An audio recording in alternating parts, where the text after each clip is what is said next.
start with Ezra and Robyn walking behind the car?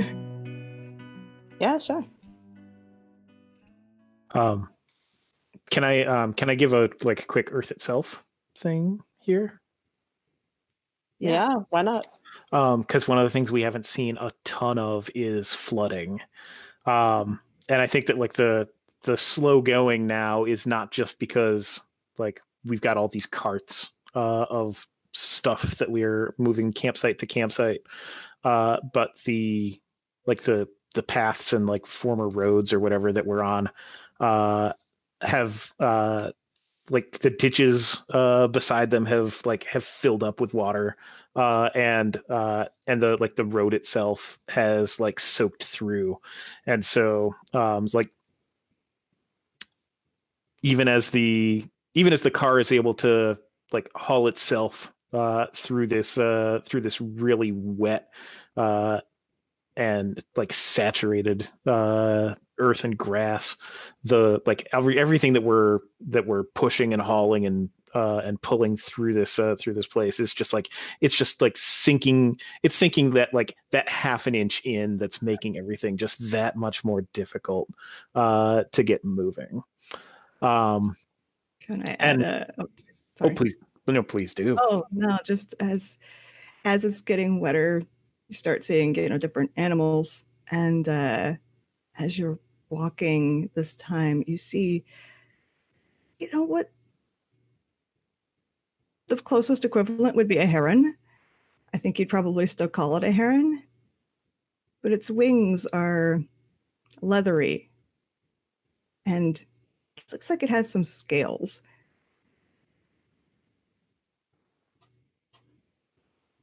And as we're pushing the carts behind the car, the tires are wide enough that it's displacing enough all at once that it's just it's leaving the grass down in its wake, but it's not carving a path through the earth, not in the same way that the wheels on our carts are. And so anyone who was following us would be able to very easily track what's been pushed through the the soggy earth here. Yeah.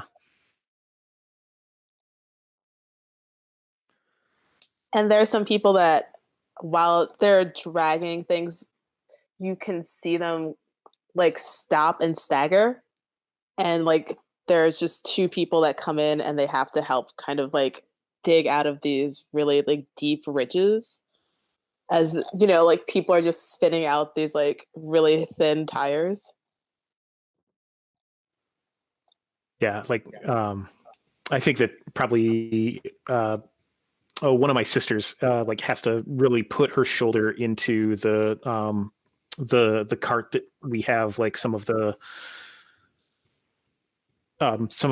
soil and our leeches growing in, and I think she just wrenches away at it as she's trying to get it out of the rut that it's riding in. And I'll call you over, Ezra, and say, Ezra, come help me in Dallas with this. Yeah, sure, I guess. Just plant in and driving. All of our boots sink in a couple inches into the mud. Yeah, the stilettos are poor seasonal decision for right now, which is the worst. Yeah.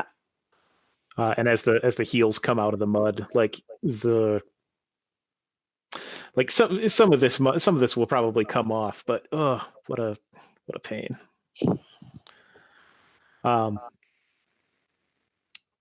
And so pushing it forward, I think I'm going to share some advice with you and Dallas, and I'll say that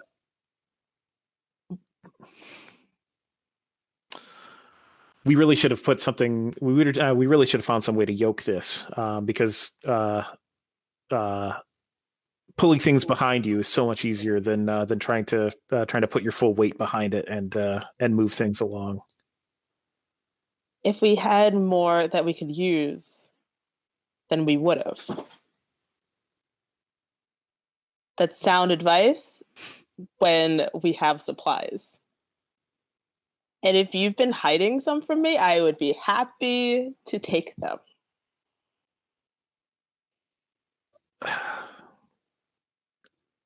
Look, you know Ezra as well as I do that that all we've been able to scavenge and scrounge we have on these carts. I was just trying to make a point. And so I'm going to take a token because I don't have the solution to someone's problem. Yeah, because these bullshit platitudes are not really making this a lot they're easier. not. They're definitely not. But at least you know how I feel about leading from the front rather than like putting hard work in.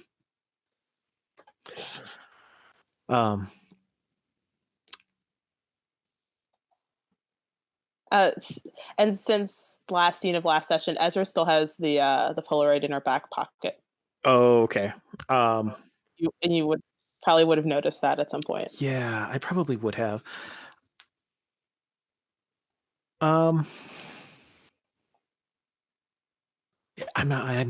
not sure what I want to do. Oh, you know what I'm going to do though. I'm going to break the rules of the ritual that I said, because like now, like this is the first time that like you and I have had a chance to like really talk since you stole that car. And like I definitely stole that car. Well, I mean, the ritual of the dirty flutter demands that we never speak of the compliments that we gave, and the one that I gave was that it was like it's really hot that you managed to bring that back. And I think Robyn just says, you know,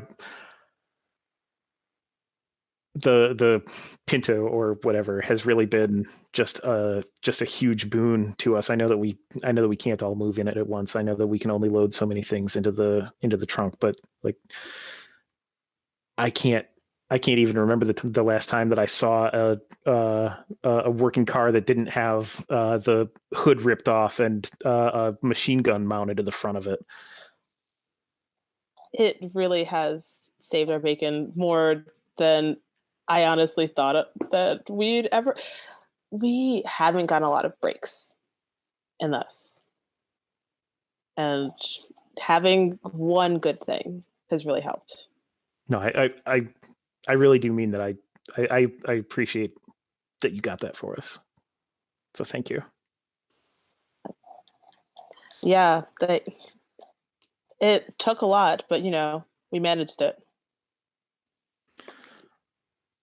So what happened out there with it anyway? Where'd you even come across this? Just one of those little houses in those neighborhoods near the cities, I guess. It was just kind of sitting there, so, we did what we had to.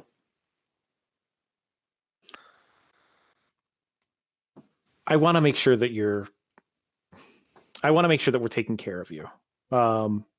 Is there some place that we're trying to get you to? Is there where do we need to get you to? But what can we do to take care of you while you're here?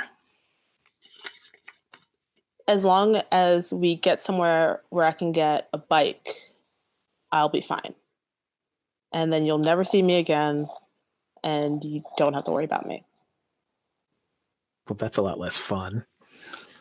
Well, with the line, you'll never have to worry about me again, just to make sure, what was the name of the gang leader that you attacked to run away from them? Or betrayed? My gang leader? Yes. Magdalene.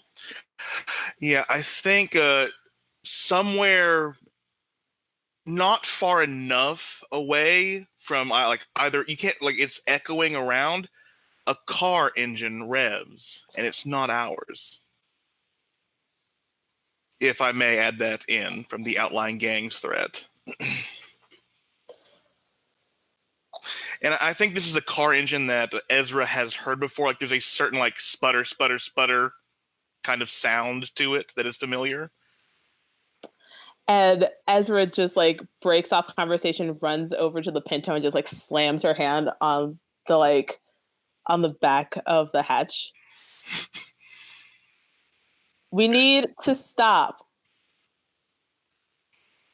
Okay. Yeah, like, I don't need to be told twice. I'm gonna stop. It's such a bad idea to ask questions with Ezra. You say stop, I say how quickly. And she like immediately goes and like starts looking in her own stash. Like she is pulling out bullets. I think Ezra, All 5 of them?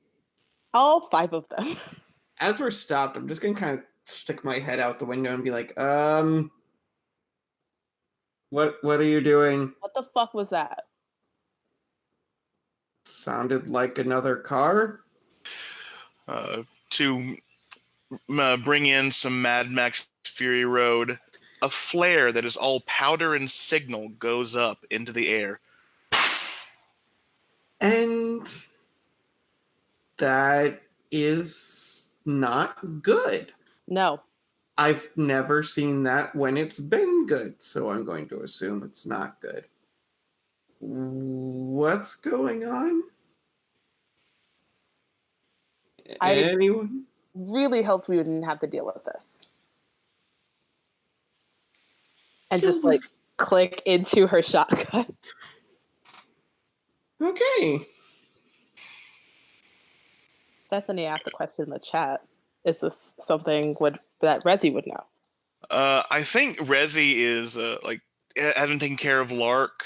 He looks up and sees the signal, and he knows enough about gang culture. It's like, oh, well, I don't know what they're after, but it's obviously us. What? Who's after? What are we? Is that a? And Rezzi like gently touches Burton. It's like, can you watch Lark for me? Yeah, just. And he reaches into the back of his pants, pulls out a magnum, opens up the spinning wheel. He only has 3 bullets, 2 of which Ezra gave him. Come back alive? I wish I could make that promise. Okay. Well. And can I have a kiss before I go, just in case it's the last one? Yeah, I kiss him. And he gets out and looks at Ezra and is like, you seem worried about this. What do you know? I've made some mistakes in my life, and it seems this might be a result of that. Okay, I'm going to use a regular move. I'm going to attempt to recruit Ezra into my service. And he looks at her and smiles like, you've made mistakes. I've made mistakes. Together, maybe we can handle them. Yeah. Let's hope. And Rezzi like puts his fingers in his mouth, like whistles for his gang, and then like Bella comes up like with the tennis balls. Like, I really should learn different whistles. I stick at that moment. I stick my head out the window and go, Bella, in, and just kind of like, because I'm like, no, like, whatever we've got, she's staying alive. Yeah, and Rezzi like pats Bella. It's like, keep Burton safe. Oof. And Ezra also like just sticks her fingers in her mouth, and it's like a very elaborate whistle, as if she's trying to communicate with whatever is coming up and like identifying herself. And I think like the heron that Robyn saw, there's like a cry that's similar to it, but again, like just a bit off. And we've not been noticing these cries because we've been thinking they were herons the entire time. Oh. And like coming up over the horizon is not Paula Deen, but Magdalene and their gang. With a car almost like, I think like without the gun, but like that piece of junk that should have stopped working. It's probably old enough to vote by now. How the fuck did she get out? Well, people in this world tend to really want to survive if they've made it this far. Probably found a way. All right. We just have to make sure the others are safe. If they want to fuck with me, then they'll fuck with me. No. If they want to fuck with you, they fuck with us. Oh. Oh. Yeah, okay. like I think Rezzi's like in the trunk, like getting all his drugs, like just to trade if necessary. I think when you go to the trunk, I'm gonna come over and stop you, and like I'll put my hand up on your shoulder, and I'll say, "Oh, sweetie, just don't do anything that I wouldn't do." And I'd like to incite my followers into violent action. Oh, yes. And I think with that, I'm going to use the strong move I wanted to.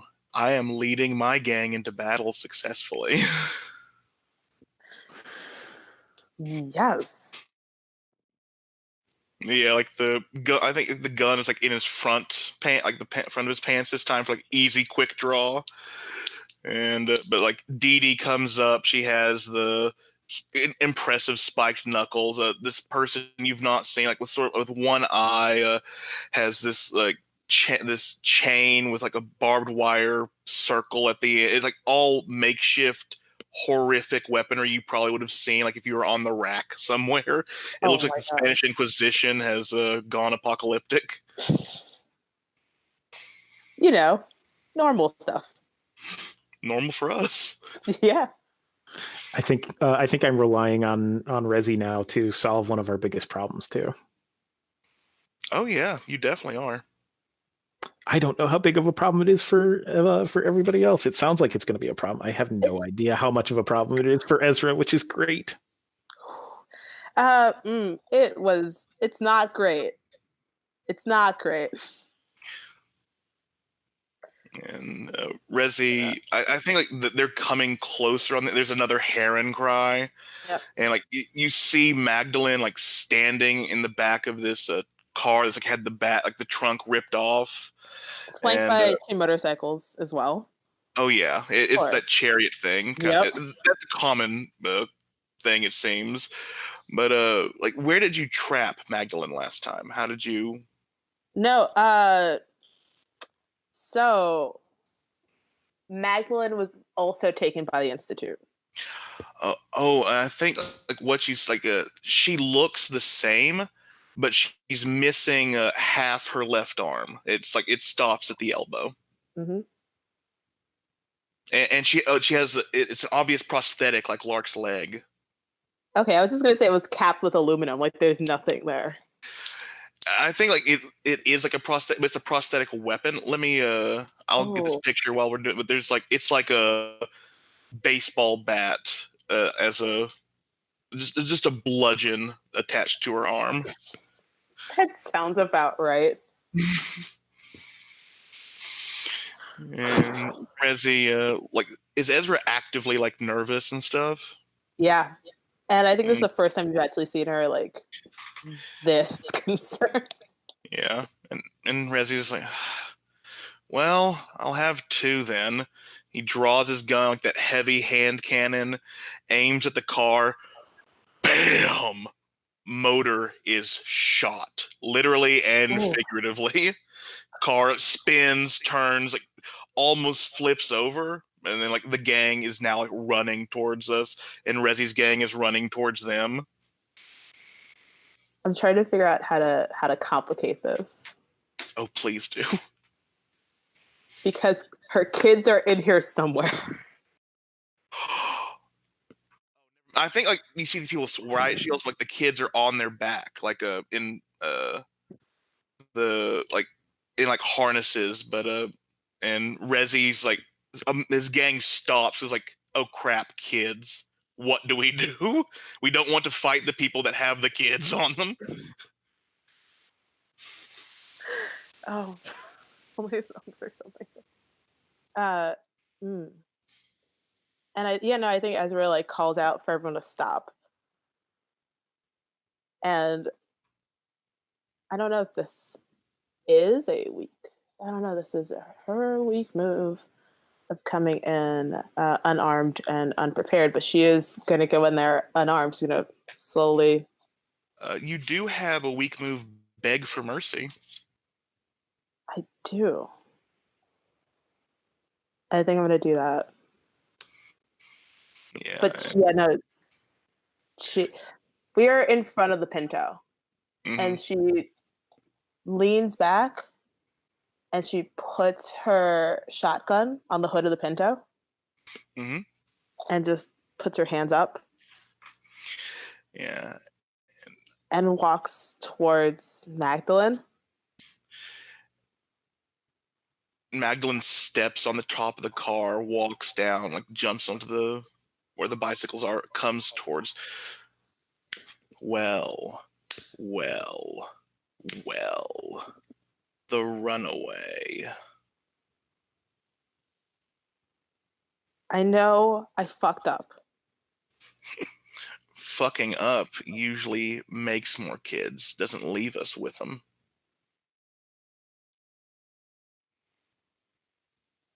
I never wanted this to happen to you. Oh, that's supposed to be empathy? Coming from the greediest bitch I ever knew? What the fuck else do you think I wanted to do? Do you really think I wanted to go in there too? I think if you really meant it, you'd give us something. A little tribute to make it better. I mean, your friend there ruined our car. Maybe we can take yours.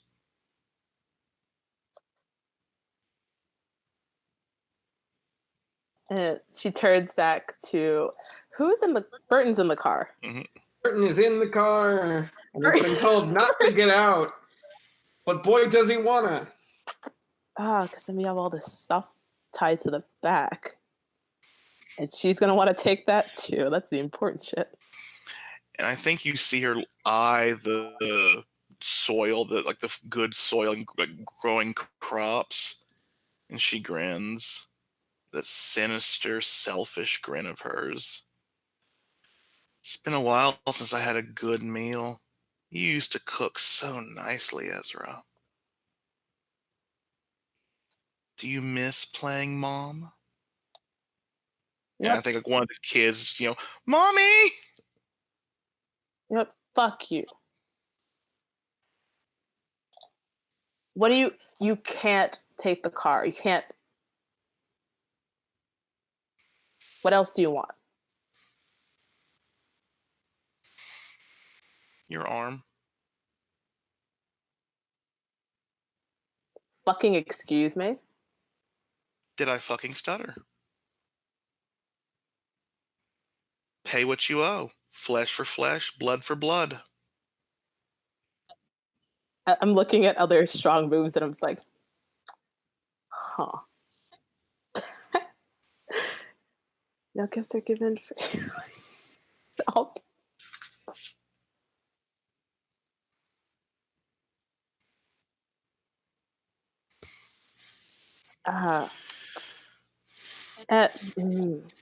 timely favor from one of the other people there. Maybe. Because, they're two, like, bushy-haired, like, brunette kids. Mm-hmm. And one of them's on the back of someone that, like, Ezra does not recognize. And the boy's on someone she doesn't recognize. And the girl is on a small blonde woman. Mm-hmm. And she looks completely comfortable there. Yeah. And she just looks over. It's like, Daya, you can't. Daya, you really gonna let them take my fucking arm? And I think Daya like remembers that time you actually saved like a limb of hers with your stuff. Like reaches up, takes the kid that's not on her, and just bangs her riot shield in the deck ground and gets behind it. And Rezzi's gang runs forward with your kids protected. And Because we've been incited to violence. yes.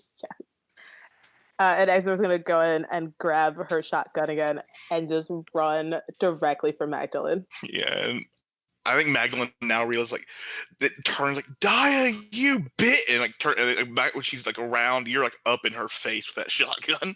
Mm-hmm. And again, just like straight in her face. It's like, I'm taking the kids, I'm taking Daya, and we're leaving. Fuck you. Magdalene puts her forehead to the shotgun. You don't have the balls, the ovaries, anything. Honestly, she just goes, I wish the Institute would have killed you then. And she pulls the trigger. Yeah, and then just like not wear this like the gang Yeah. combat. Rezzi is like just whipping his flail around, keeping your kids and Daya safe. The rest of the gang takes there's some damage, but we have the medical supplies to fix this. Yep. We don't have a new car, which this one wouldn't have done much good, but I think we do have a motorcycle. The one thing that Ezra did want, and Daya, a new member, and 2 more kids. And like at the end, like Rezzi has like Daya has one of your kids. I think another one's kind of crying, and Rezzi like has that fly, like, oh, it's a cute kid, but it's not. I shouldn't be the one to comfort him. Here is your child. Oh no, she scoops him up and like runs to Daya and they kiss. And Rezzi just grins and looks at the car, gives a thumbs up, and it's like, like you know, in his mind, like, oh shit, oh shit, oh shit, oh shit. Oh no, it's oh shits all around. Yeah. But you know, and they hustle back to their group as I think the rest of the opposing gang. Yeah. If they scatter with what little they have left. Yeah. And I think Daya will let you know that there was like a toll booth up ahead, like where the roads had been taken out by water, with a few supplies that are now yours because Magdalene won't need them. Fuck that bitch. And Rezzi, like, you know, pats Ezra on the shoulder. I think Levy is out there, like, looking. It's like, oh, my dad's so cool. I should have been in that fight. And, like, someone's holding him back. Probably Tenpenny. And Rezzi's, like, getting into the car. It's like, this was a day. It's overall, good day. Yeah, I think whoever gets back in the car, Burton's just going to be like, nice to see you're still alive. Nice to see you're still alive. And like I think like the final thing on the radio is like, with a family meal of void coffee, consider adding a bit of Splenda. That allows you to talk to your neighbors without going to see them. And I think Burton clicks the radio and goes, shut up, Paula Deen. We should probably camp for the day. Yeah, probably. Yeah, it's starting to get dark, and you've reached this place that it's an old intersection, but the pavement is all cracked with weeds coming up through it, and like a few stoplights with like all the wires missing because someone had a use for the wires, but not the stoplights. The copper is good. Uh-huh. And the final thing Rezzi says to Burton as they got there is like, at least I still have my drugs. Woo! think Burton, without looking, just kind of hands you back the mushroom. And he looks at him and I was like, maybe later. Oh no, that's not for now. That's just, it's better in your hands. Oh, I know. I'm just saying, maybe later. Okay. Yeah, so I think we should set up camp and deal with having one more mouth to feed. Three more mouths to feed. Yeah, and I think Rezzi is going to put Levy on babysitting duty, like he used to be. First a dog, now this. Ezra can care for her children. Oh, like this is like, like he's like your gopher right now. It's like Ezra needs to be with her kids. You make sure Ezra has what she needs so she can be with her kids. Cosmic payback for Levy talking shit about my parenting. Yes. Stamp of approval.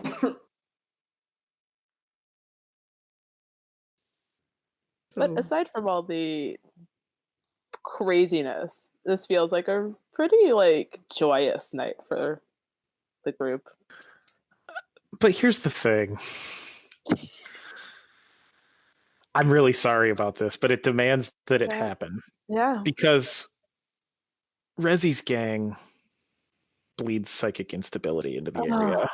And they were just whipped into a terrible frenzy.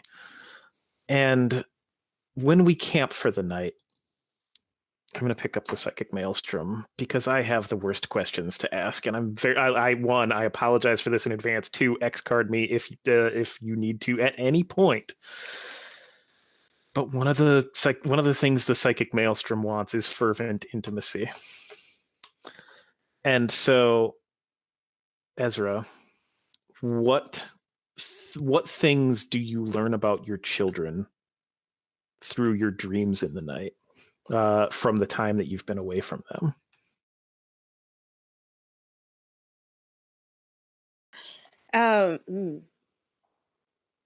It's been almost a year. And for someone who is 3, that's a very long stretch of time. And while they still acknowledge her as their mother, the memories that are attached to that are very almost insubstantial. And the intimacy, they don't really understand why mom is gone. And they've just seen mom shoot someone in the face. And they're not sure if they should be afraid or not. Well, my second question was going to be, what does the maelstrom show them about what you've been for the last year?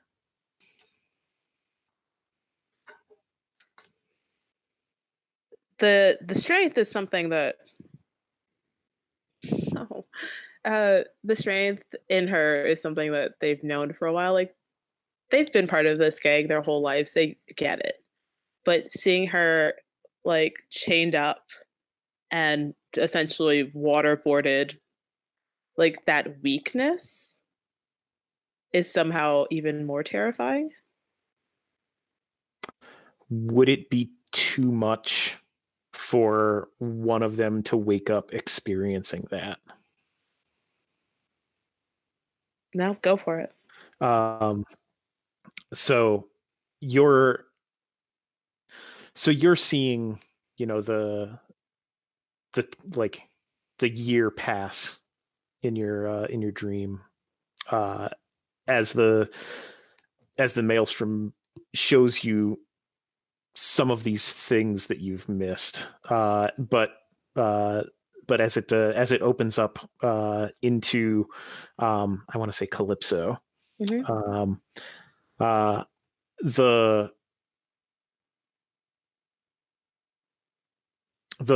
What the Institute did to you with the void water, in order to try and bring out your latent psychic talents. Calypso feels that happening to. I'm sorry, Calypso's pronouns are she, her. that happening to her, and you're woken from the dream of seeing this missing year of your children's life with by your daughter choking in her sleep, choking and coughing, and trying to scream for you, and not getting anything past her throat. And I think she actually does like cough up like black inky water in one of those like particularly hard ones. And the screaming wakes up at least Ezra, if not everybody else in the tent. And I will leave that out there. And she hurries over and like frantically tries to shake the girl awake. And picks her up into her arms and just goes, "It's okay. It's okay. It's okay. You're fine." It's like an hour before dawn. You know, you can feel that the day is going to be coming soon. But I think the two of you, I think that you're holding her, and for that moment, for that moment that you're once you've woken her, you get that briefest feeling of calm, and that Calypso is in the right place and with the right person, and then the maelstrom eats it, and the moment is lost before the dawn. Oh, I just that like deep-seated anxiety is left over. Like the moment before, that comfort is still there, and the panic is still there, but nothing else. Because, you know, you can't have any joy in this place. It's been a rough night for everyone. And if anyone is an early riser, they'll see just like the two of them, just vague circles around the camp to know that, like, to really instill like the physicality of like, we are here and this is actually happening. If it's okay and not too much screen time, I think Rezzi would be like taking watch from like one of his other gang members. Mm-hmm. And like probably like looking up and seeing Ezra, and he gives a wave. It's like, "You look Tara good?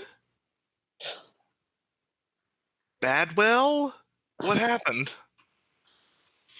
Same old, I guess. It's been a day and a night. Lots of stuff happened. That's got the blood pumping for sure. But, you know,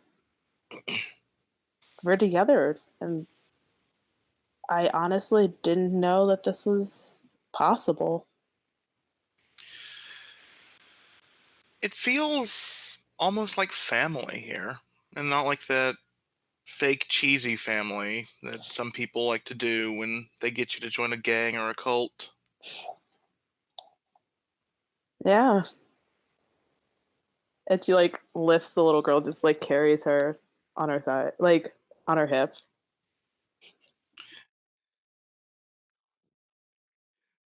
No. And I think Rezzi like he like reaches into the pouch that's next to his drug pouch and pulls out like an actual piece of candy, and it's like, I can't stand this stuff, but other people seem to like it. May I? Yeah.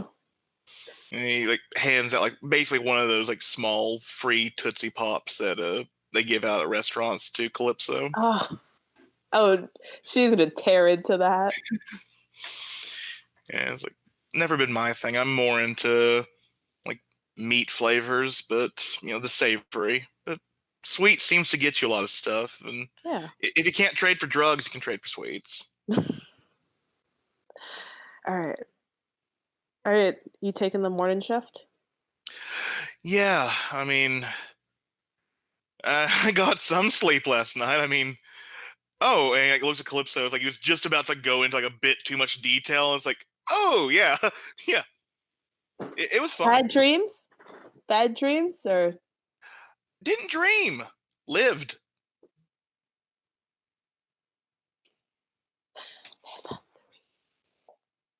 That's why I'm making colloquialisms. She's smart. She's not that smart. Yeah, I think when she turns her head away from like with the sucker, he is just like but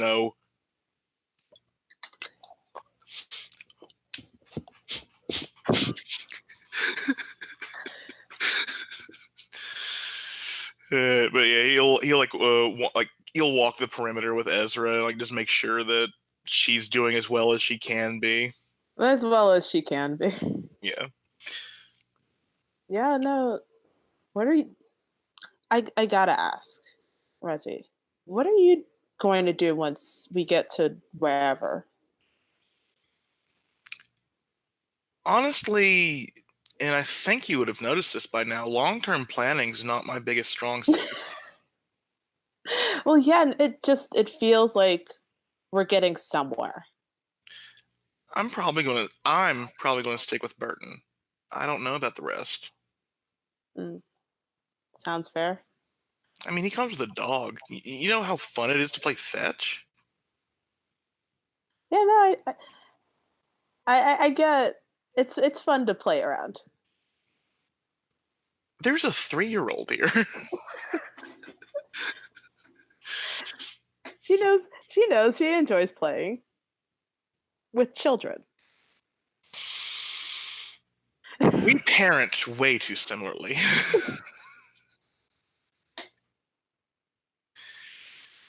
No, but honestly, if you find the people that are going to stick with you, stick with them.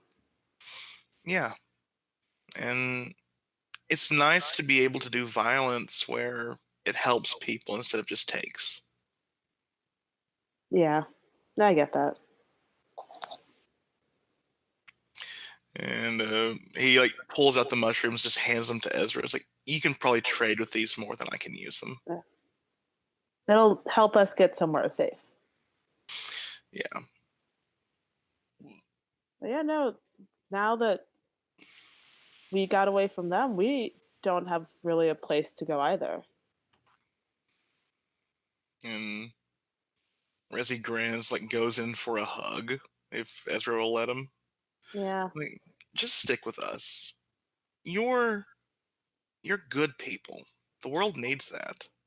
I'm not. No, Trust me. I'm bad people, but I'm bad in the best ways. I know good when I see it. You can think that, but honestly, as you bounces the girl, and she's like, if I can bring some good into the world, then I guess maybe there's a little bit of good in me too.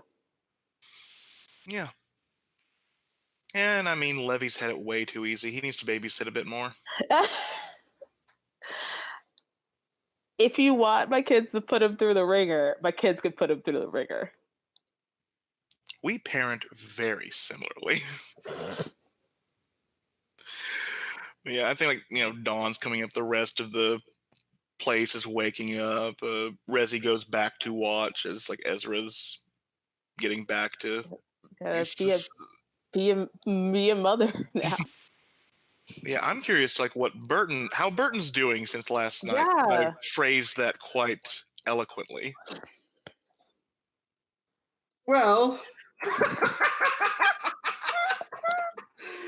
why did you time that when I unmuted? Oh no. Oh god. Okay.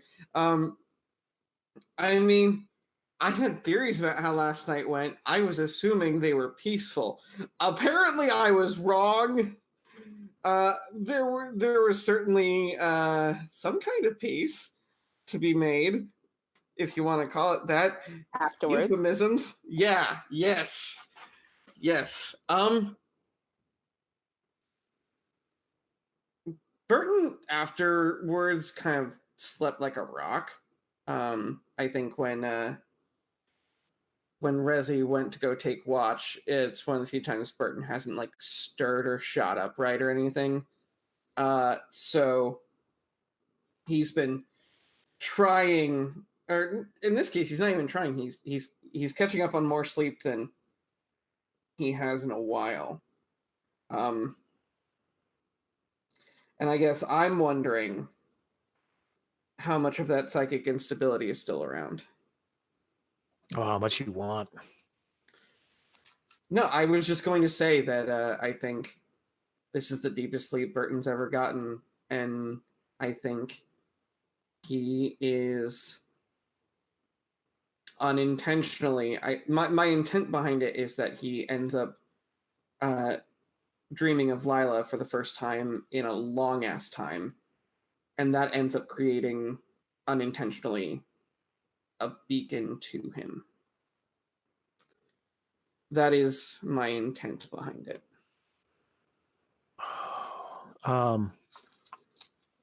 When you say beacon, can you be? I want to make sure that I understand what you're saying. Like that you could be found. Yes, he's running. He's running away from something, and I think with all the psychic instability going around and the fact that Lila is apparently a goddess cultist, he accidentally gives away where he is. Okay. So I think that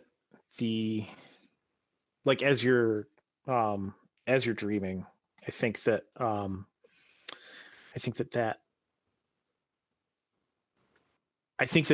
the 10-foot Lark is standing over the camp, and like Lark as goddess, and she is like peeling back the canvas of your tent to expose you to the night sky, and definitely like if the sleeping arrangements have been like you with Rezzi, like and you and Rezzi are there, and like and yeah, Lark as goddess pulls back the tent, and the the sun pours in on you, and I think that's what awakens you.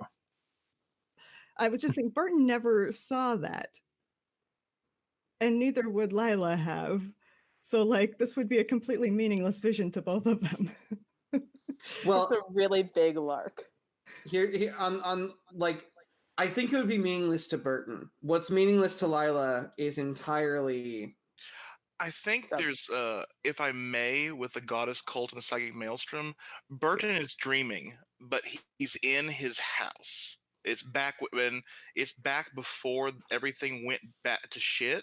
Yeah. And he hears like his son is like he hears his son upstairs, but he doesn't see him. Probably like his memory locking that away because he knows what happened to his son. But he hears outside, huh, pock, huh, pock. And he walks outside, and Lila is at this tree stump with a Pulaski axe, cutting wood and splitting it.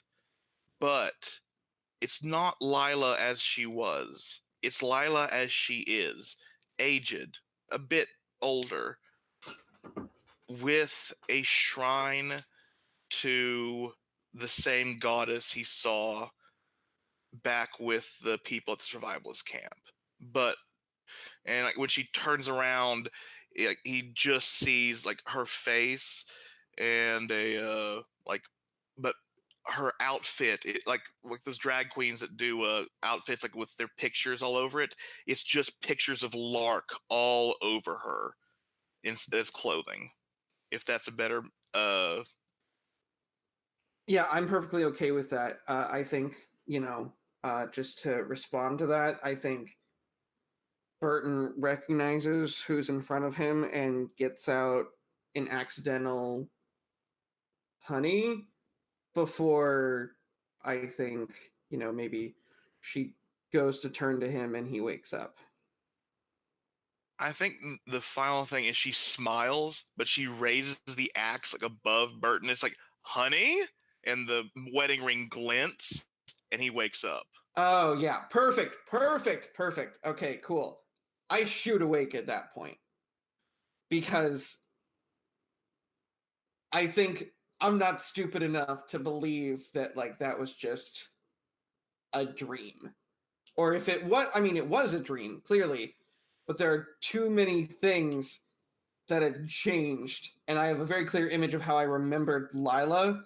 And this is not a memory. This is something else. And boy, is Burton not used to that or equipped to dealing with it. So, yeah. I don't even think I have an idea of who I'd want to run into. I just know that Burton gets out of that tent fast. And he's, throwing on clothes. And... oh. Oof. Yeah. Yeah, no, but he sees Bella. Oh, God. Oh. 1 foot out of pant leg. Is he mid-dress? Well, right, but I think it's he pauses because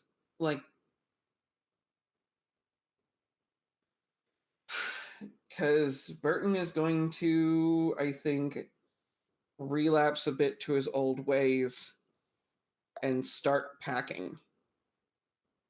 Oh. Because the only connections that he's making right now are his wife is still out there. She clearly presents some sort of danger, and he doesn't want either of those worlds to collide with the one that he's created and wants to protect. So in a weird way, he thinks that this is going to be what protects everyone.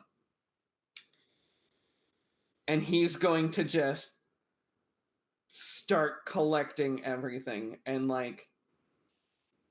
I think, do we leave the keys in the car when we're not using it, or does someone have them? Or I thought you hotwired it. yes, Yeah, you're right. it. Okay, cool. So I think Burton, because he's so shaken up, actually starts sticking his hands in his pockets, trying to remember where he left the keys, before realizing he hotwired it. There are no the keys are probably back wherever at that house, and yeah, and he is and he kind of, as soon as he's got just about everything he thinks he needs or can at least carry, yeah, he's gonna turn to Bella and say, hey, go find Rezzi. And, just kind of right, exactly. And Bella takes off, and the minute she's far enough away, Burton starts hiking in the other direction. Oh yeah, something will interrupt you, I'm sure, but of course. Or someone. Or some Lila.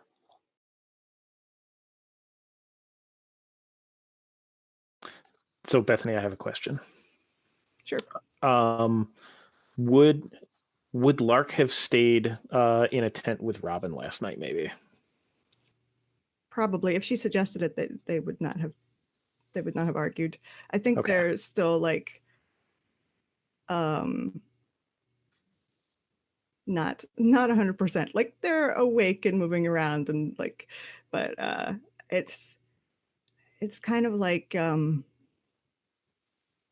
that disconnected feeling when you have not slept in days. Oh God, yes. That's pretty much how this feels right now.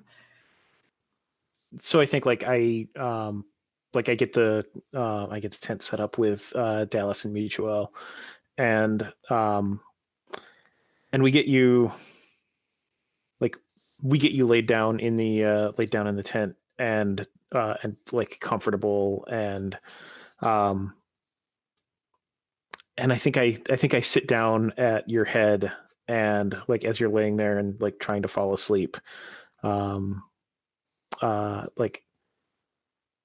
I reach down with my fingers and like brush your forehead, and like with the back of my fingertips, and I say, it's okay. There were people that came, but I didn't want you to have to whatever it was that you did again. Rezzi took care of things. Ezra found her family, and everyone worked together to keep you safe. I think Lark just burst into tears.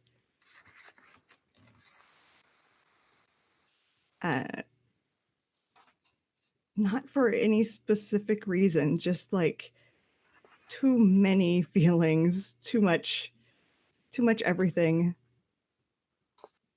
Yep, big mood.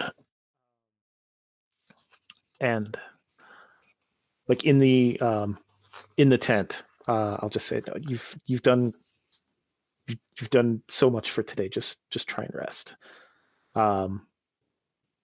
And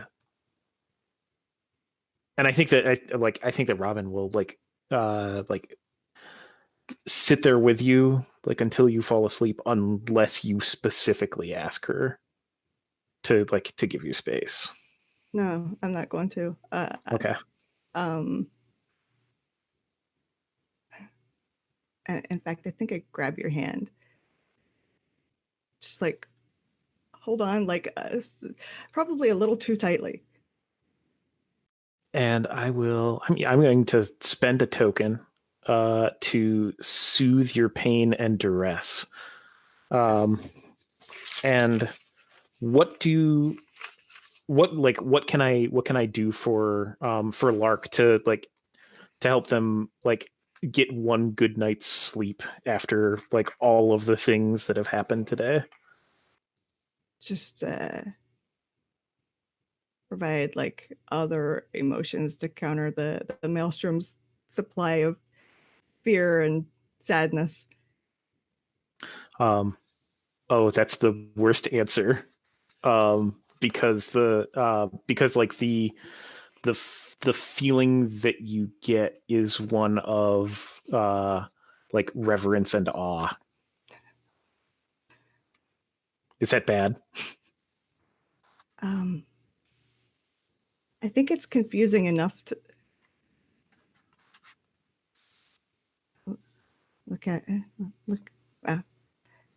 Robyn and be like,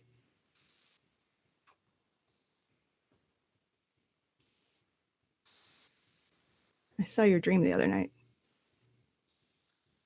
That that they just like showed me pictures of people from the enclave. Yeah.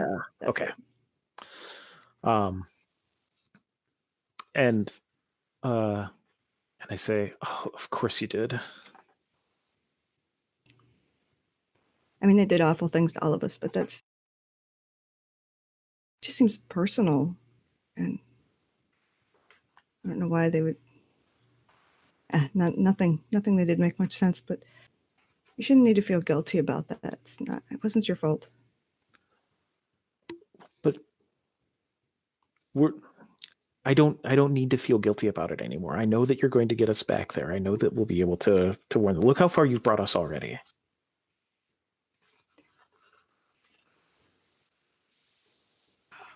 I don't know how long I'm gonna be able to keep doing this. God, I wish Pity was here. Maybe they would know how to do this without frying my brain. But just in case, you should probably know something.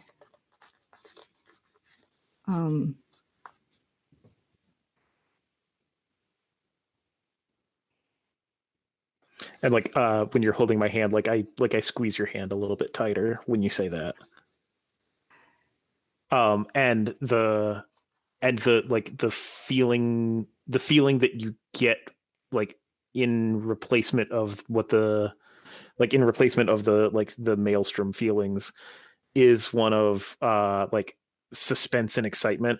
Like I can't they're going to share something special with me. No, it's not anything good. When have I ever had a good secret? But I you know, the reason they were doing all that, they wanted to call the maelstrom and find out how to control it, use it as a weapon, right? And the maelstrom came, but they didn't call it. I did.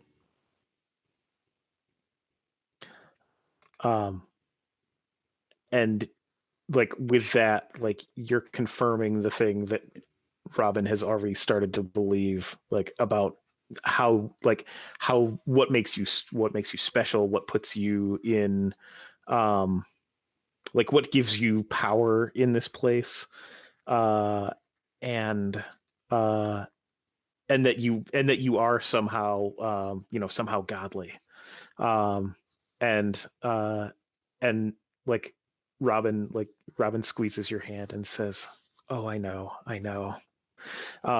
And I did exactly what they wanted me to do. I thought they were going to kill me. They all but told me they were going to kill me. And whatever they had injected into me, it hurt a lot. It was like being on fire, and I kind of panicked, and the next thing I knew, it got very loud and very bright and very cold, and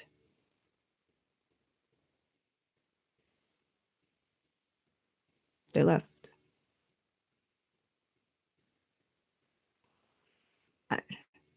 I don't think they expected it to be that powerful, but if they want a weapon, they're going to want it even more now. And if they still needed me, they still need a person to call it. Where do you think they're going to go to get more people? The place they got the person it finally worked on. I betrayed them a lot more than you did. You no. No,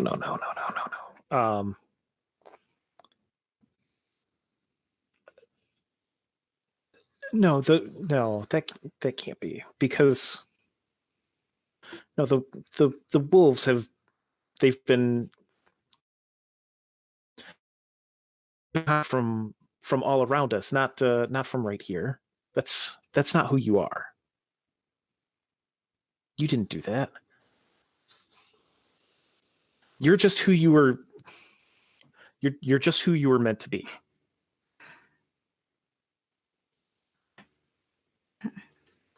Meant to be. I wasn't meant to be anything.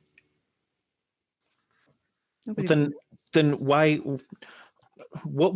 else would you have been drawn to the Enclave? Why else would they have taken you? Why else would you have shown us everything that you can show us if this isn't your purpose? You're special, and this is just luck. Really good luck and really bad luck. Do you think Misha knew? Do you think Misha knew that this was what what lied in front of you? Because I don't think so. if she didn't see it and I do, and I, holding your hand, like I lean down, close to you, and like I lean down close to you and I look in your eyes, and I say, you've shown us so much. Just show us how to get home, and I'm going to open my brain to the psychic maelstrom. I will offer. Does anyone else want to pick up the psychic maelstrom? I've done it a lot, and I'm fine with someone else coming up with some freaky imagery for Robyn. If not, I can freak it up. Freak it out, man. Okay, so just to make sure, what was the question Robyn asked to make certain I know what to do? Oh, I didn't ask a specific question. I just like the person that Lark is supposed to be is who they are becoming, and like I feel safe here with them. I feel confident in their abilities, and that like the confession that they just tried to give me is like, why would you feel like you have to confess like your own divinity? Oh, and Robyn, your brain is open to the psychic maelstrom. There's quite a bit of detritus to sift through, but it's very present here since Lark has been like seeping it out of their body thanks to you comforting them. And that's when it hits. Lark will be good, but Lark's in a chrysalis. And Lark needs Robyn's help to fully express themselves.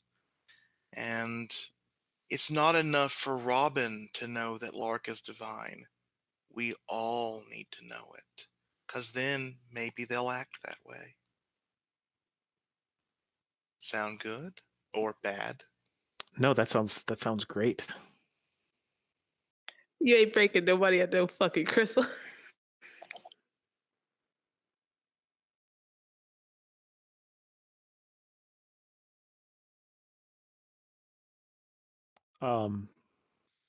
Do we want to cut from there to a different scene then? Oh, How- could Levy walk in, like to like find, bump into Burton as Burton's leaving? Yeah. So I think I would be okay with that. My question is, how far do you guys think I'd get outside of everything if I don't know how far outside Levy would be or what Levy's up to. I think Levy is trying to find Bella to play fetch to, like, Kill some time. kill, like, I've been babysitting, like, sitting outside this tent waiting for everything. This woman screams and goes walking with her kid. I need some relief. Yeah, that's totally cool. That's totally cool. Suddenly toddlers. Suddenly toddlers. Wait, no. Nope, not that. Not tonight.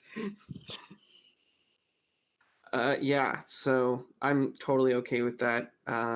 I believe Barry is usually Levy, unless someone I would rather not play my son, just a personal preference. Sure. I can play Levy. Okay. I need 2 seconds to remember how awesome Levy is.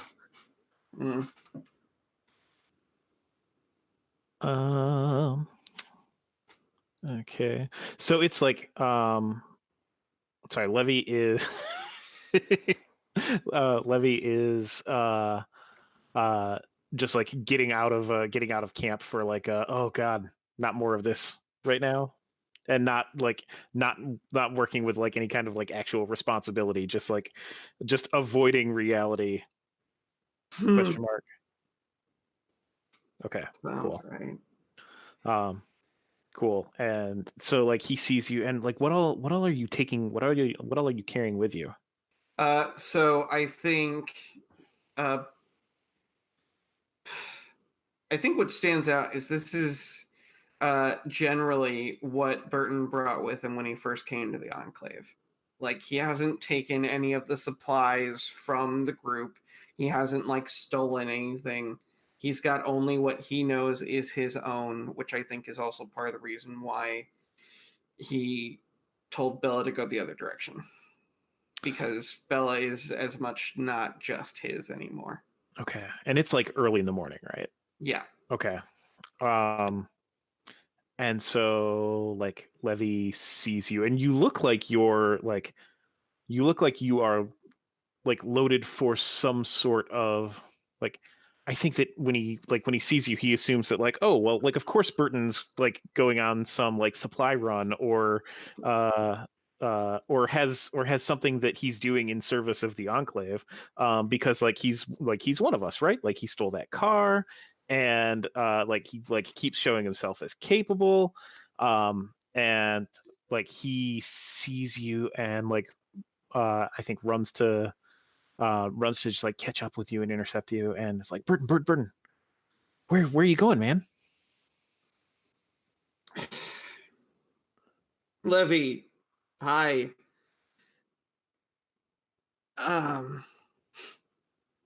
You're up early.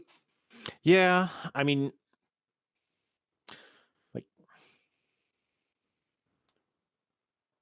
it was a loud morning. I don't know what to tell you. I mean, you're up early too, but like it looks like you're off to something. What are you doing? No, I'm just getting a breather, getting some space. It's just personal stuff. No, come on. Like, you can tell me. I'm in the gang. Like they give me like responsibilities sometimes, kind of too. Like, just like, what are you up? Can I help? What are you doing? You know what? Maybe you can help. I think Bella went in the other direction. Oh my God. Seriously? Are you going to do this to me too?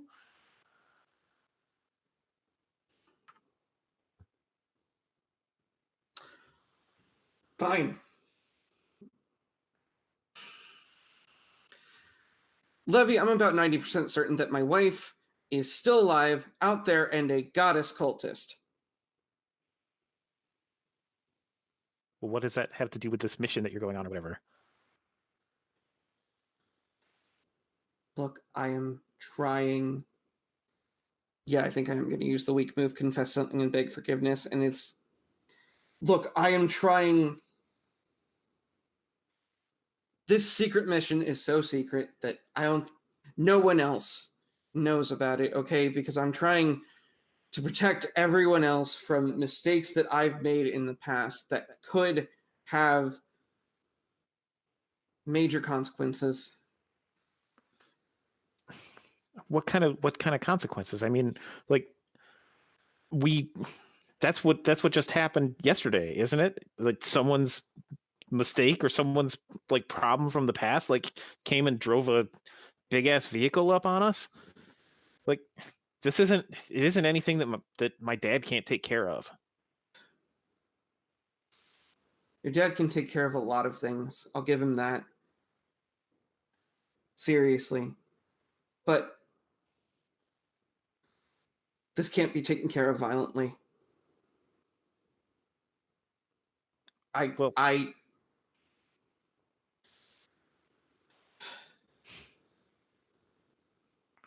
I just have to...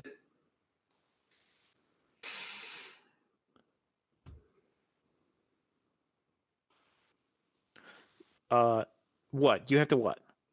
I don't actually know what I have to do. I just know that the safest thing for everyone else here right now is for me to get the heck out of here.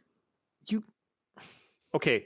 One, like now I'm gonna have to tell my dad that you did this because that's bullshit. You're putting me in a spot.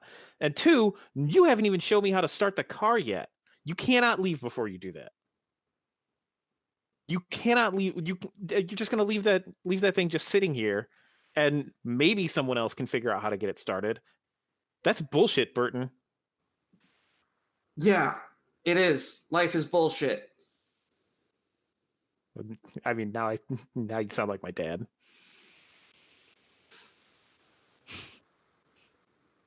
Trying to protect your dad.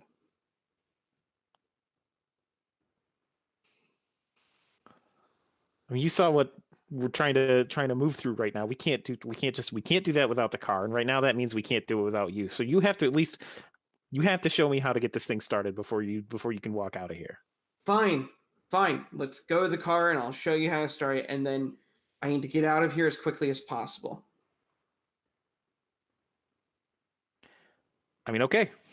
That seems fair.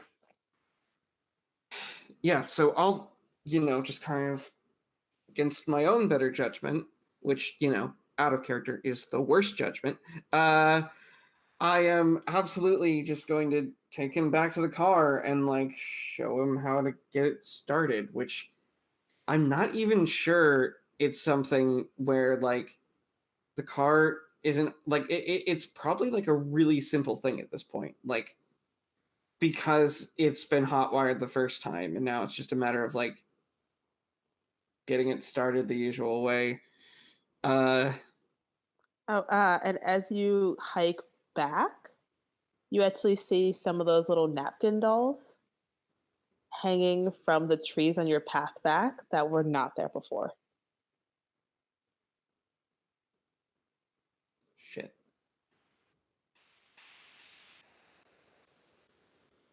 Shit. And I am... I start increasing my pace. Because now it's... If the dolls are actually leading back towards the camp, then I have really fucked up. So, Wait, I have a question for Burton. Did your wife throw dinner parties ever? yeah.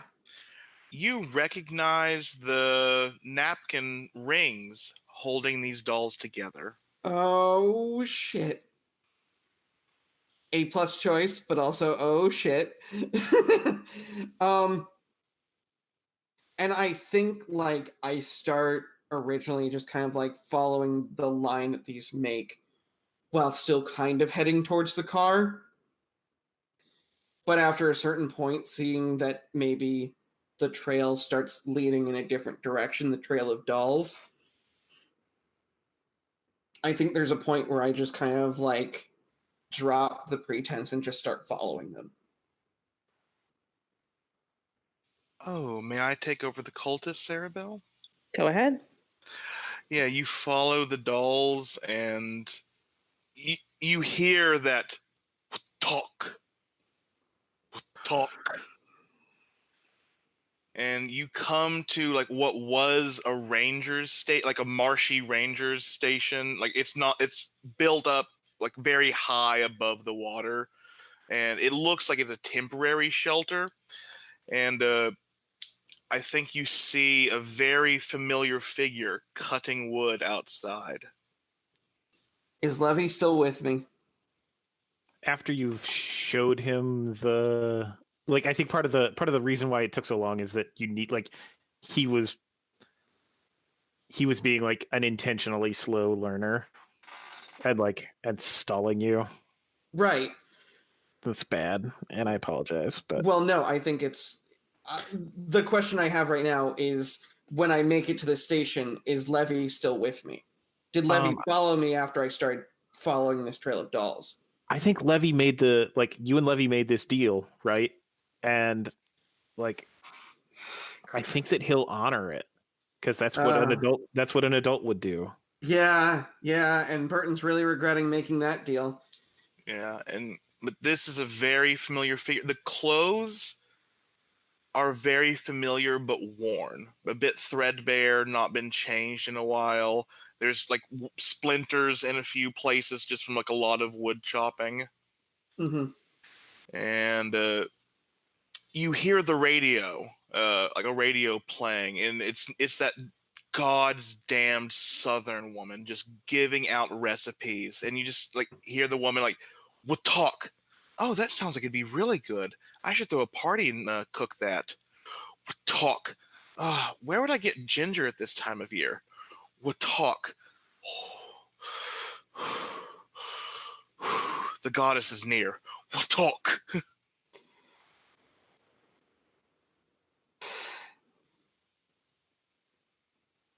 You know, you got to remember to breathe when you swing.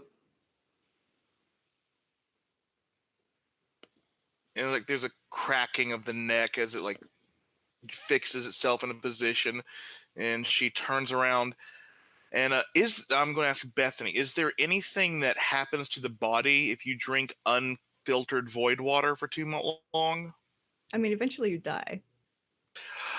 I think there's like, if I may, like make some signs of like late term void water usage. Of course, go ahead. It's Lila, but there's like you can see like there's been this path of like void tears down. Like every time she's cried, it's stained her face a bit.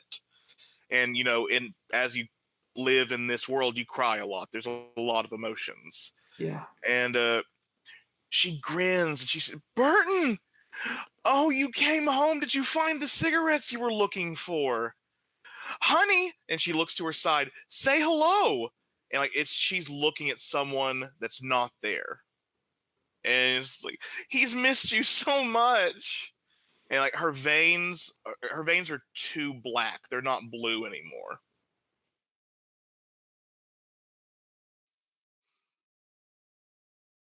Honey, how long have you been out here? They said that the coffee rations wouldn't run out, but they did. And you know, all the water that was left was in the pipes. But Burton, you're home. Did you get cigarettes? Say hello, honey.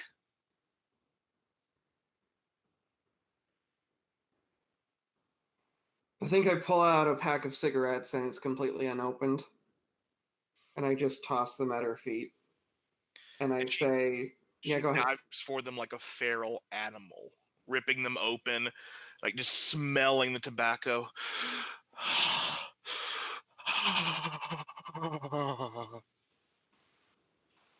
He's gone, isn't he? There's no one here. It's just us. But we're back together. The goddess will marry us again. Lila. Say hello, honey. Your father's back. He's gone. I felt it. They say he lives in your heart forever, and my heart still beats, Burton. It beats for you. It beats for the goddess. It beats for the world. Honey, please stop. And you see, I think, like, is Burton actually looking down when he says this? Yeah. You see her shadow rise, and she, like, lifts the axe. No, you're back. You're back. You're right. I'm acting a fool. I shouldn't make a kerfuffle. There's never an excuse for it. Come on, the radio. I can make us dinner. If you add a touch of sugar to the void water, it'll be fine. I'm not touching that water, and you shouldn't either. You shouldn't have been doing that in the first place, but it's my fault. No. No, it is. It's the government's fault. They failed us. They failed everything. We should have had clean Honey, say hello to your fucking father!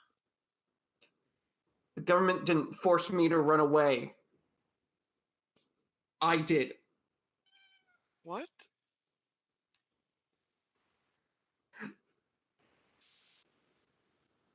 You hear stories, or we used to, about people that just up and leave one day, going on a run for a pack of cigarettes, and then they'd never come back? You weren't coming home?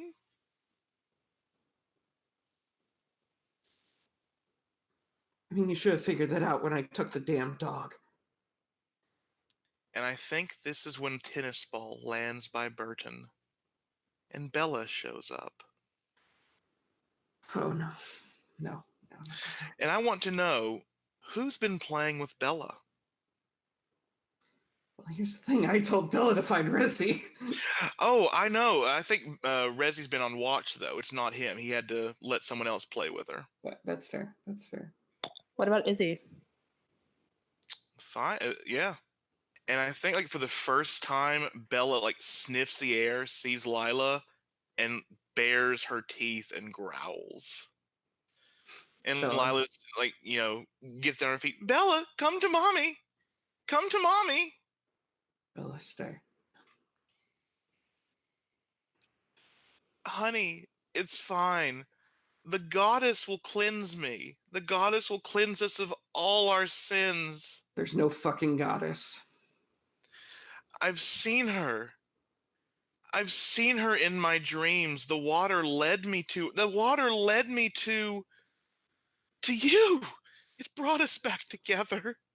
We can be we can be normal. I don't know if you've noticed, but Normal died a long time ago.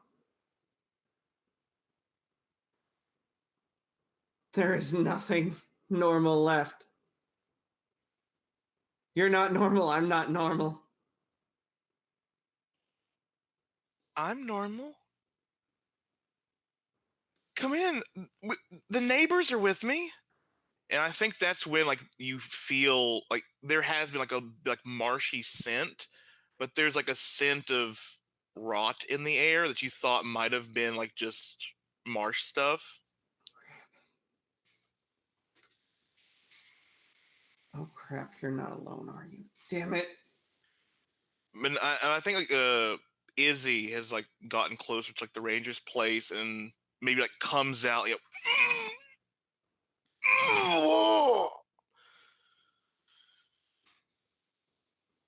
nothing good's in there. Oh, really? Also, sorry in advance if I'm like super sarcastic. This is extremely stressful. And Lila is walking toward you, just dragging the axe behind her, just loping. Come on. You're back. We're a family. We can be together. I'll cook for everyone.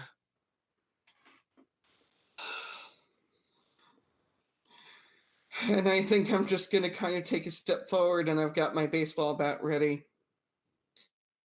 And I say, don't take another step, or I will do something that I know I'll regret, but I'll do anyways.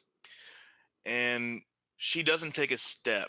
She lunges and the axe suddenly raises, and Bella leaps at her, biting the axe, like her wrist, and pulling the axe down, leaving an opening for Burton.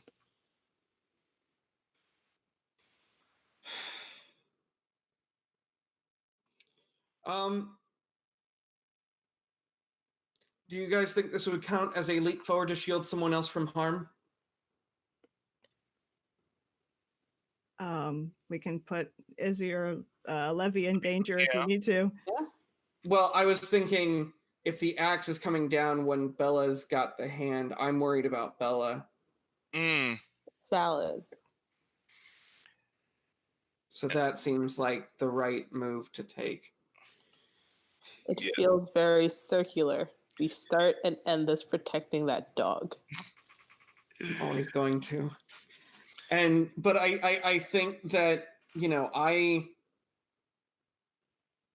think it ends up being something far less purposeful.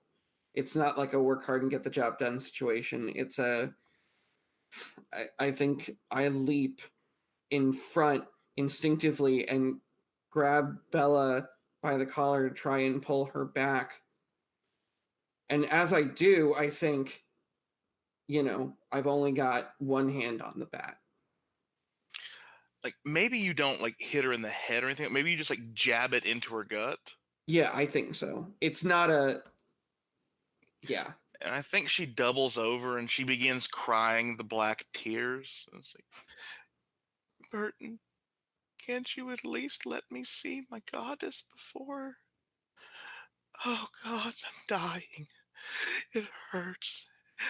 This is me. This is actually me. I promise. I'm me less and less these days.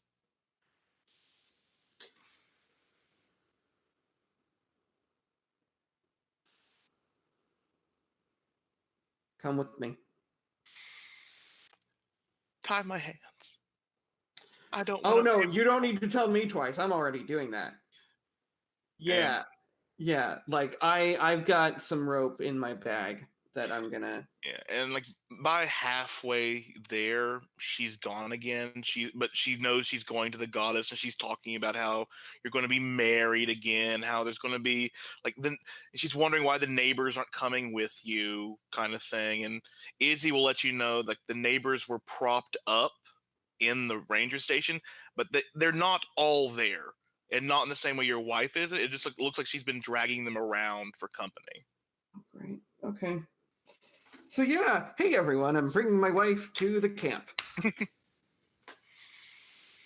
I'm perfectly happy to like, at least for now, have that happening while something else is happening.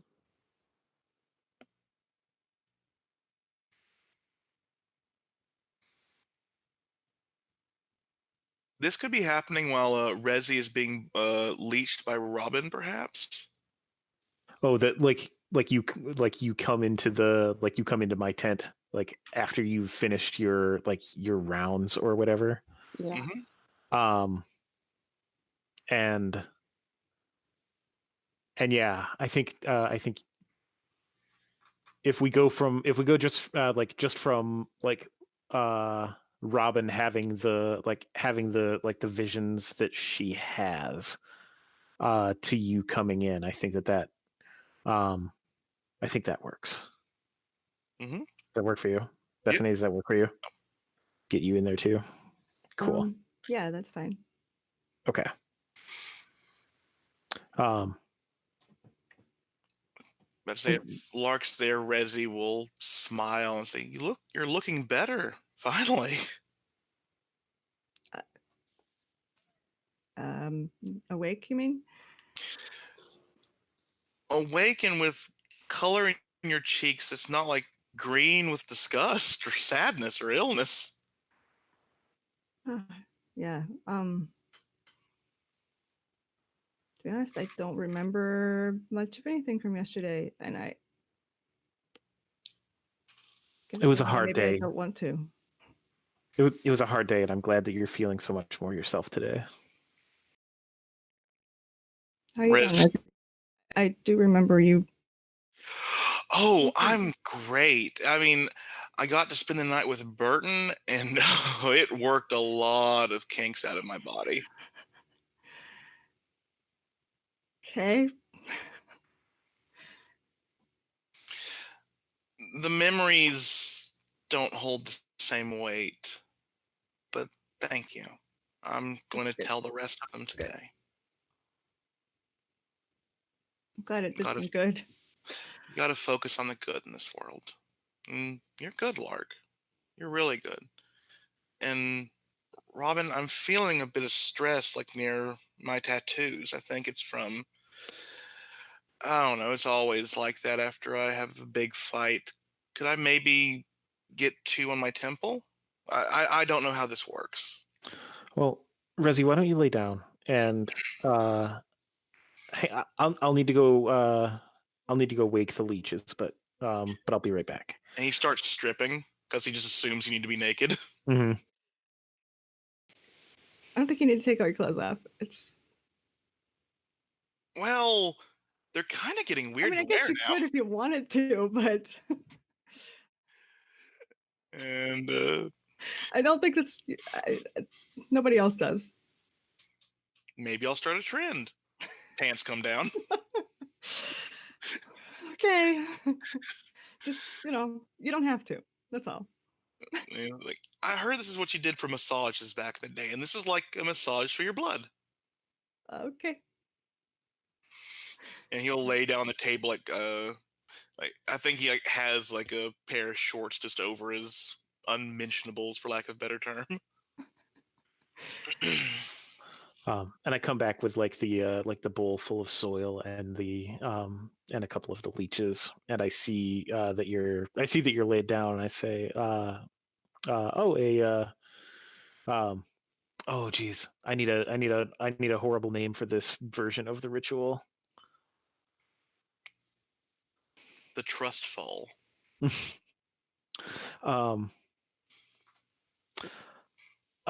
I think I come in and I just say, skin to skin time. And I I come around I come around to your head, where like where I look at your hair, and I see how like the sweat and like exertion of yesterday has and then the night has it just like all like bedhead slash fight disheveled. Yeah. And I ask, should I take a little off the top while they do their work? Yeah, it's getting hard to spike. No, that'd be good. And it's like once the leeches go on, then it's all like personal attention ASMR channel. As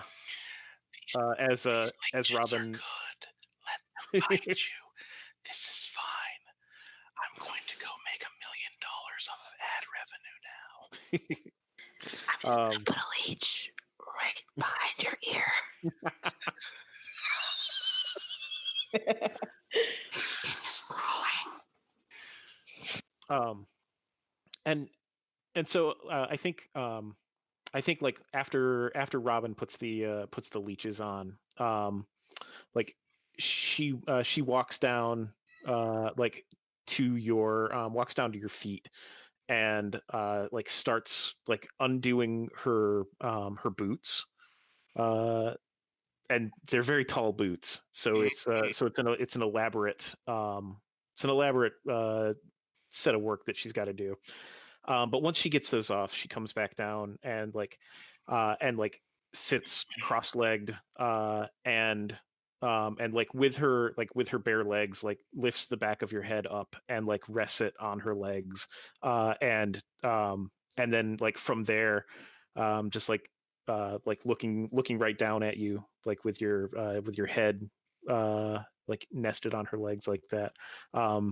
She That's when she like starts like running her fingers through your hair to just cut just the slightest bits, but they're all like very. It's both precise and methodical, but also you have no idea what it's actually going to look like by the time she's done with you. Mm-hmm. And if I may, like, lightly touch the psychic maelstrom, is it fine with you, Bethany, if just a bit of like the reverence Robyn has for Lark leeches into Rezzi from this close contact? Might as well. He's not gonna like worship It you. can't It's get gonna be like, worse. I think it's like with Rezzi, it's more like a sisterly level. You're a member of the gang now, pretty much to him. Yeah, that makes sense. Sure.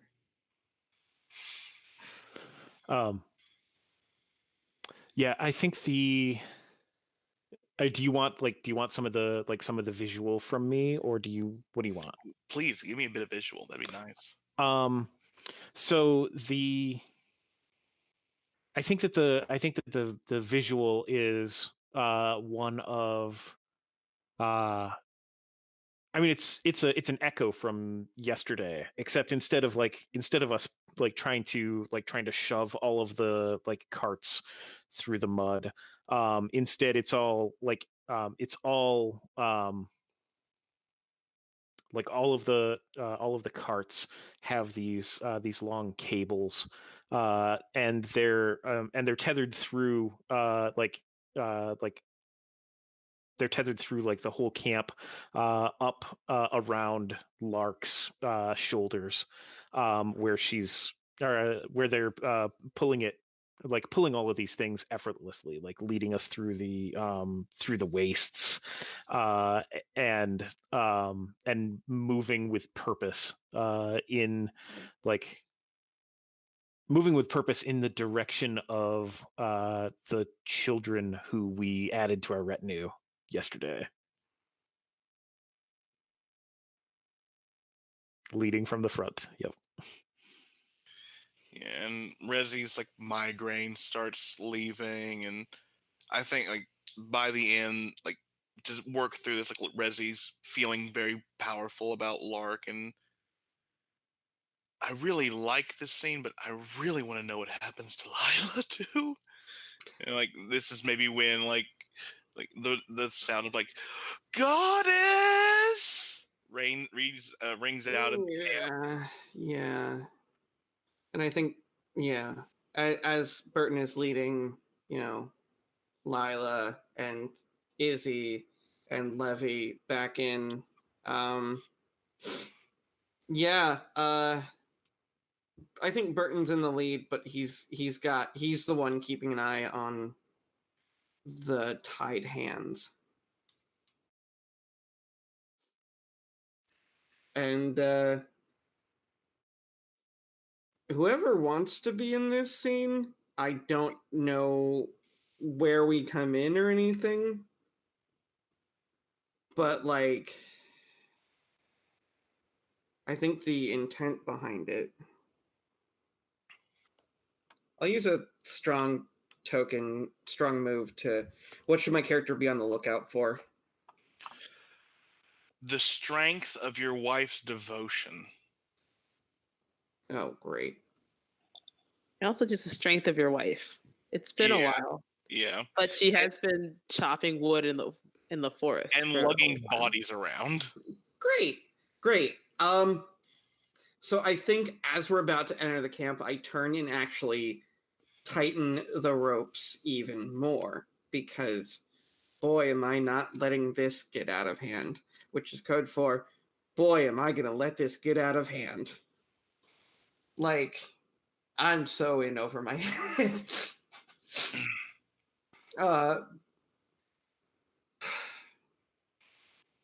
So yeah, I've got people with me, but I think I'm going to turn to Levy and say, I need you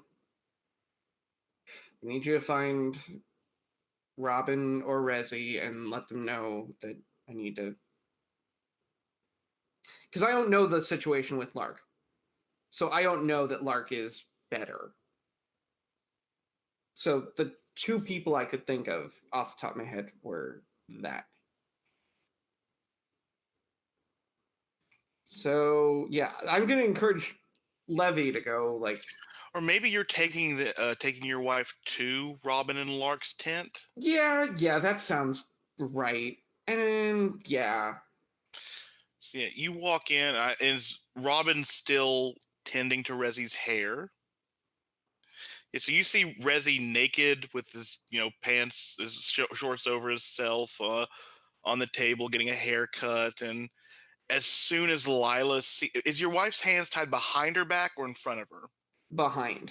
Absolutely behind. Yeah, and she will like run up to Lark and just like look around, like, oh, it's you. It's really you. Lila. Back up. Should I know you? Burton, who is this? This is... Your devotee. Oh my god. No. Please. I've seen you in the axes of the world. You bring the pain. No. You bring the relief through blood and toil. This is my wife. And she begins crying void-tainted tears of joy. Or what's left of my wife. Okay. Any suggestions? Because I am really out of them. I don't know. You just have to bless me. And she bows before you and just like places her head in your lap. Bless me, bless me, bless me, bless me, bless me, bless me. Oh, and I'm out of character question here. Mhm.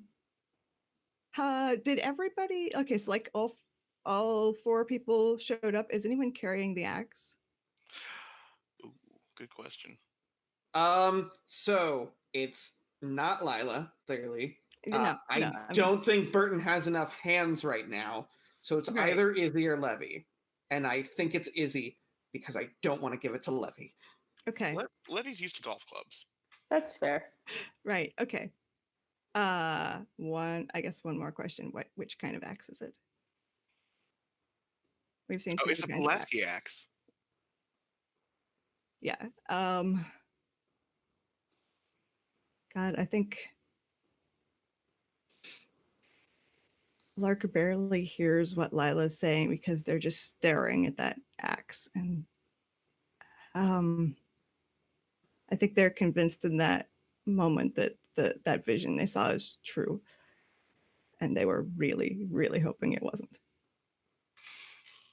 And Lila looks up at you. It's like, you've took the divinity from the goddess before you. It is inside of you. We all saw it.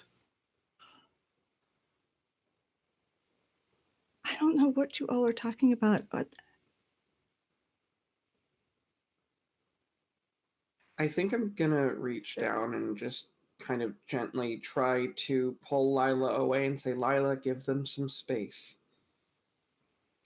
I think that's when I noticed that her hands are tied. Mm-hmm. Burton, no, it's okay. And oh, Robyn still has my scalpel, so I do not have it. Do I? Or unless Robyn gave it back at some point. Oh, I don't remember that when did I get that? You took it Oh. from me. So yeah, so I don't have it. And I like reach for it, realize I don't have it, and Oh, it's in the fold. It's in the get fold up of one of my and boots. like start trying to just untie the rope. Lark, are you sure you want to do that? She sets everyone free. Okay, Burton, is this necessary?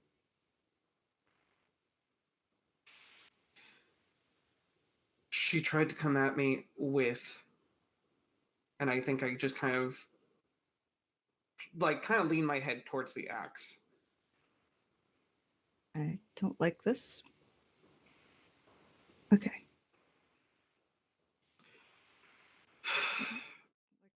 I'll untie her.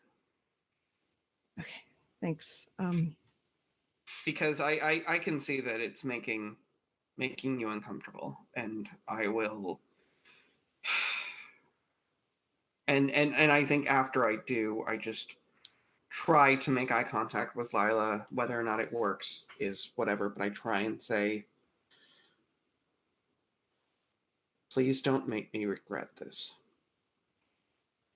I think She immediately hugs Lark like a long lost lover. that's yeah. There's just nothing good about the situation.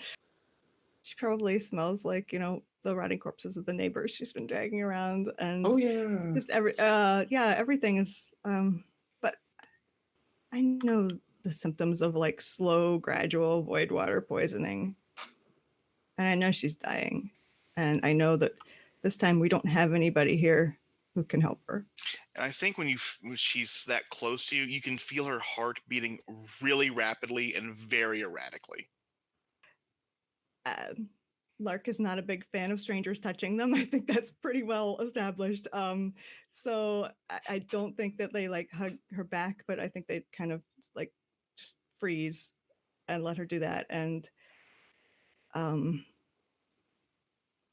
look at Rezzi, and do you still have some of those pills you gave Burton? And he's like, yeah, pouch on the belt, the one with the blue button. And I pick it up and I go through the pouch on the belt. I come out with the pills. And I kind of look around. Does anyone have some water or anything? And she pulls Lila steps back and takes a canteen out, opens it up, and it reeks of void water. No. I think I'm just going to grab that and pass my half full canteen that I've got. Kind of step back a little bit. Hold out your hands. And I put the pills in one hand and the canteen in the other. And I say, this is for you. It'll make the pain go away. Because I know what that pain How is. many per day? All of them, right now. Yes, mistress. Yes. And she swallows them without taking the water. It is a horrific sight. This big lump goes down her throat, and then she takes like a minute sip that didn't do anything for it. Like, my husband has strayed, but you can bring us back together, right? And I think this time Rezzi's like, Honey. Okay, someone has got to tell me what the fuck is going on here. But what do you want me to do first?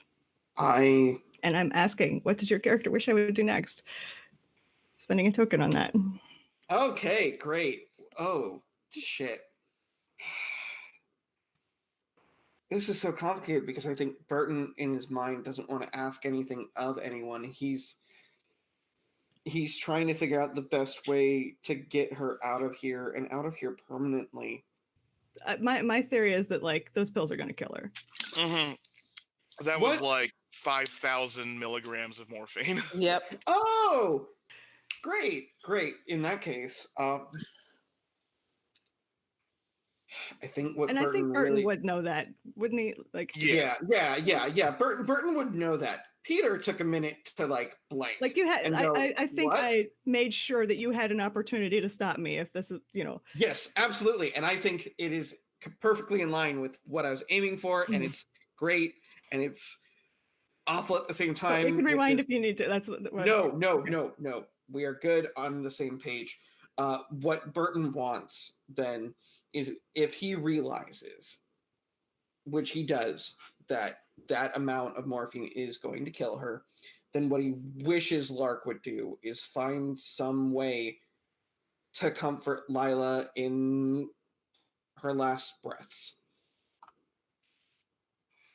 Because there is nothing Burton can do at this point. Yeah. He has done all he can.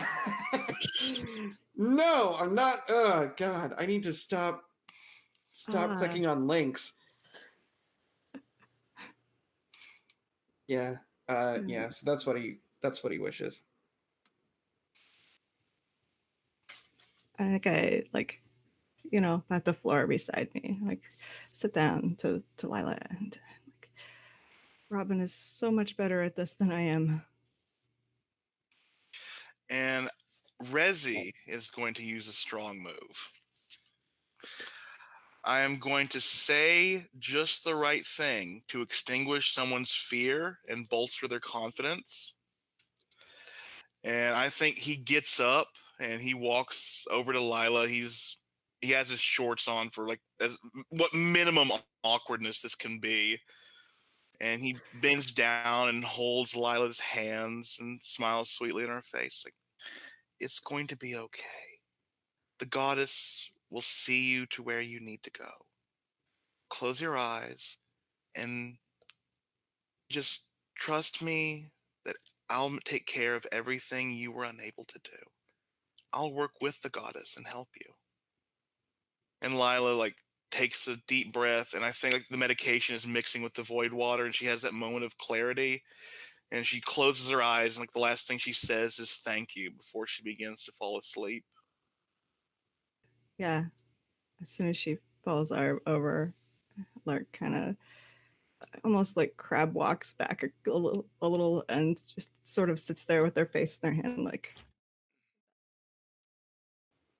I don't know what just happened, but it was bad. I am going to, upon her falling asleep, I'm going to gently pick her up and carry her in my arms out of the tent. And Rezzi is just gonna look at Levy, he's like, collect my stuff. He's gonna walk out in his shorts to make sure Burton's okay. And outside is kind of a madhouse because everyone was alerted when this screaming, raving mad woman was dragged into their camp. And Ezra's like trying to calm down like a couple of Rezzi's people who are also a bit startled because Levy and Izzy also went in there. And I think like, another thing that's really awkward is like, did Bella bite Lila, or did you prevent that, Burton? I think she like started to bite down, but it's not. I think like, there's just splotches of blood on like not like a gout of it, but like just like Bella has some blood, and like everyone's like, like the nicest dog in the world bit someone. What the fuck be this? Yeah, exactly. Yeah. So you come out of the quiet of the tent, and it's just like this discordant, like yelling of people from all sides, and nobody knows what the fuck is going on. Yeah. And Ezra whips, around and just sees this like collapsed woman in Burton's arms. It's like, what the fuck? And I think Ezra, like Rezzi, looks at Ezra, and like just like it shakes it like, not now, not now. And but Ezra realizes that the ring that's on Lila's finger is the same. Like Ezra's good at like describing seeing valuables. It is from the same make and model as Burton's ring. Yeah. In the car model. Hey, hating myself. Hating myself. Yep. Yeah. So with that, I think while all the chaos is going on, Burton's gonna just try to focus on moving Lila somewhere outside the camp. He's not really sure where to take her, but he doesn't want to be the focus right now. Yeah. Ezra puts it together, and wherever Burton is going, she makes a path for him, so he's not fighting through. Yeah, and I think Rezzi's like sees that Burton needs to be alone for now, and will start like gathering supplies for a funeral. Yeah.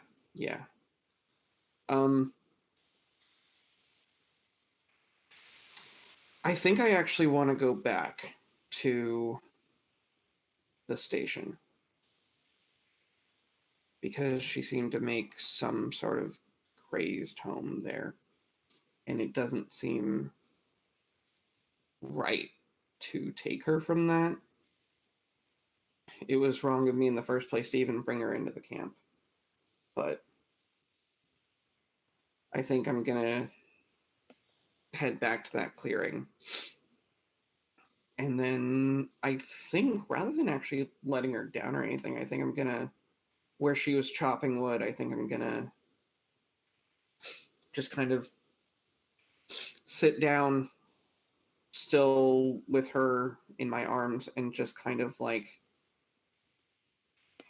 look at her because I've been avoiding it for so long. And it's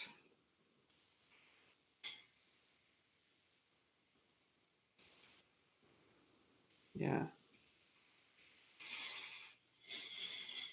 And in this moment where like the tenseness is gone from her face, and even like as she's dying, like the black tears are starting to lighten up, and she starts to almost look like the woman you married. It feels like it was a world away, but there's still a bit of that there. Yeah, absolutely. And I think, one of my biggest thoughts right now is that I'm so fucking grateful to Rezzi for telling her to close her eyes, because I don't have to. I don't have to see it. And I think her breathing grows shallower, and she peacefully passes from something that many of us do not get in this world. Yeah. And I think when her body goes limp, that's the moment that Burton starts crying.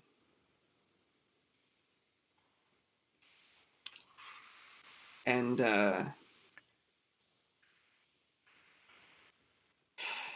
stays like that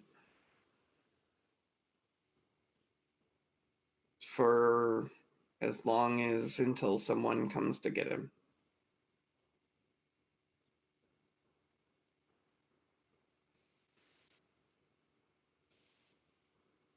I mean, I think that who comes to get you is Bella.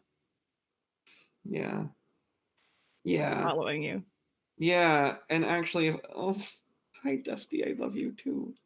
Oh. No, I think when Bella comes back,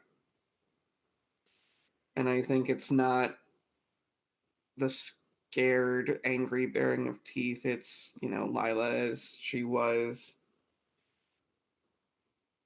I think, Bella does the whole boof thing where she, I think I kind of have one hand just kind of like lying there just across her chest, and Bella kind of puts her head under my hand and just kind of looks at me. Yeah, soft boof. And while you're resting like this, Rezzi and his gang will come. They're all dressed, but they have a shovel at least, and they'll begin the preparation so you can mourn. Yeah. Yeah. And I think after everything, after words are said, Rezzi looks a bit awkward, and it's this may not be the best time, but I found something for you. And he'll reach into his pockets. It took some trading, and he pulls out an asthma inhaler.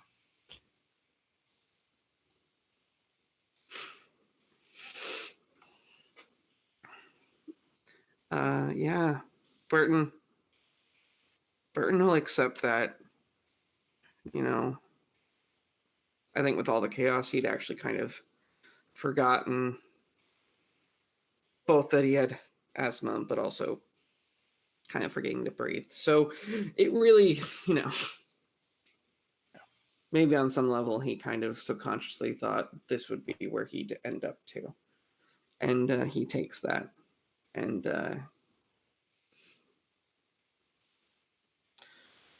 just kind of looks at Rezzi and goes, "Hey, where are you heading after all of this?" I'm not sure, but if you'll, oh, fuck it. If you'll have me, and if you want to stay with us, and the emotions towards the gang and everyone, it's things have been hard. I'm not going to say they weren't. This is terrible. But you always will have a place with us. You'll always have a place with me.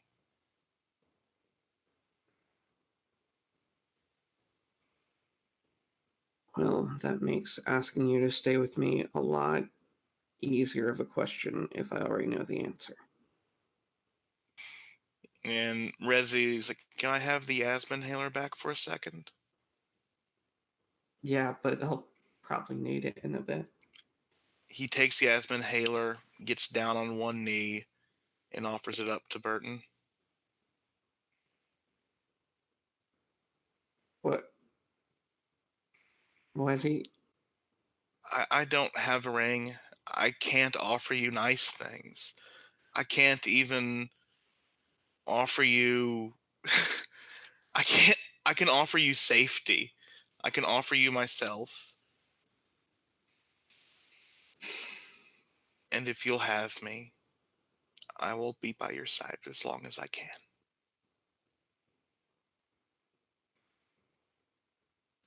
And I will always find you another one of these damned things.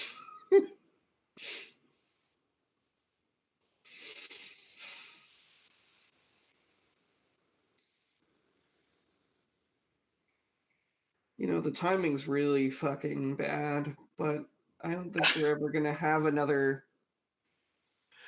good time, so get over here. And yeah, hug, kiss, Bella running around them. Boof, boof, boof, boof, boof, boof, boof, boof, boof, boof, boof, boof, boof. Yeah, okay. Absolutely. I'm 100% okay with this. I'm also 100% okay with let's Move, yes. please. Let me cry. So do we leave them crying and let you both collect yourselves? Yeah. Take the time you need.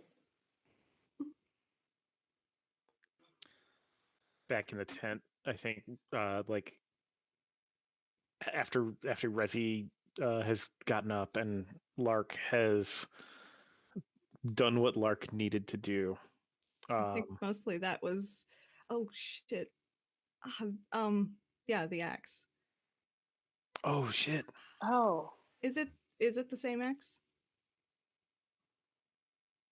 same kind of axe. Is the Yeah. same Is it axe the that same you axe? used? Is it the same in my vision, the one that I was holding? I think the correct answer is it's close enough that you think it is. Okay. That was the question I needed. Yeah. And I think Izzy like just, dropped it. And I think Lark is just kind of staring at it, like chin on knees, kind of, I don't know whether to cry or laugh or punch something or just throw up right now.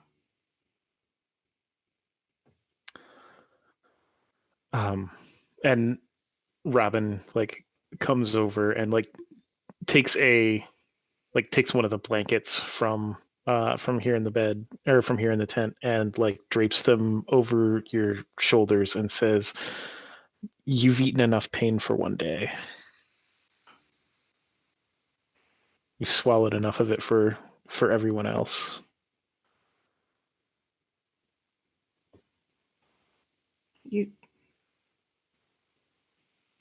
You saw it, didn't you? And I like went to the axe.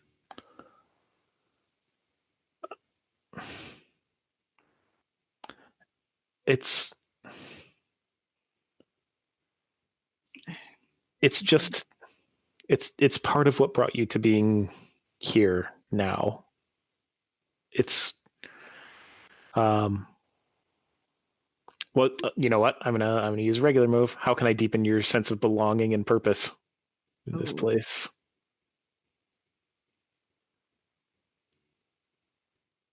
Except that I'm human and fallible.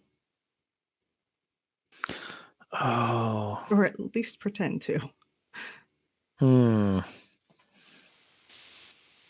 Because you're the only person that I like fully trust. I think that there are maybe 3 people in the world that and I don't trust anyone more than you. And I think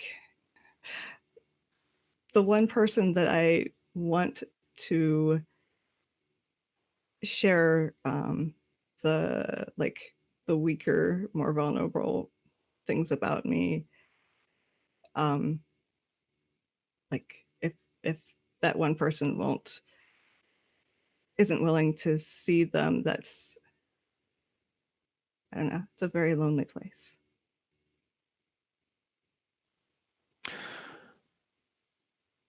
What I'll do is I'll pick up the axe from the floor of the tent. And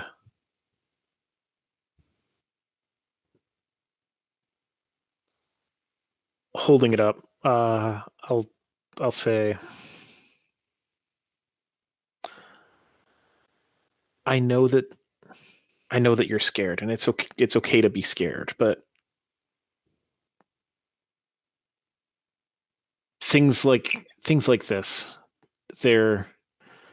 they can hurt, but they can be tools too. If you want to build with wood, you need to fell a tree.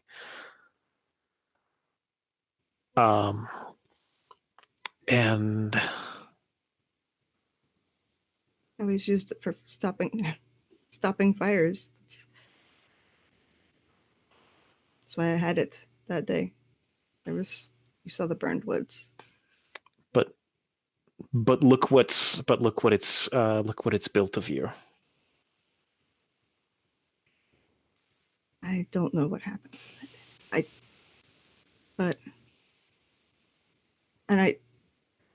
don't know what I did that made Burton's wife think I don't know what she saw me do. I don't know what I did. I'm going to spend a token because what I want to ask is who or what does your character secretly love? And I have an answer for that. But I'm going to ask yours first, and then I'm going to tell you what it is that I believe. Okay. Secretly? God, I don't know.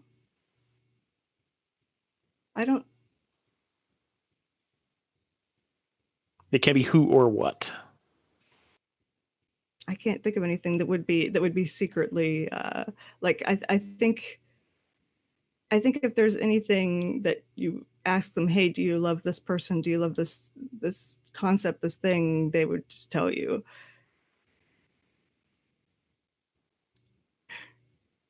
So I don't know. What was your answer? Well, I mean it's not secret because you obviously have so much love for all of us here, like all of us who are following you to the places that you're taking us, like because of not just because of like what you like can do and have done, but because like that's who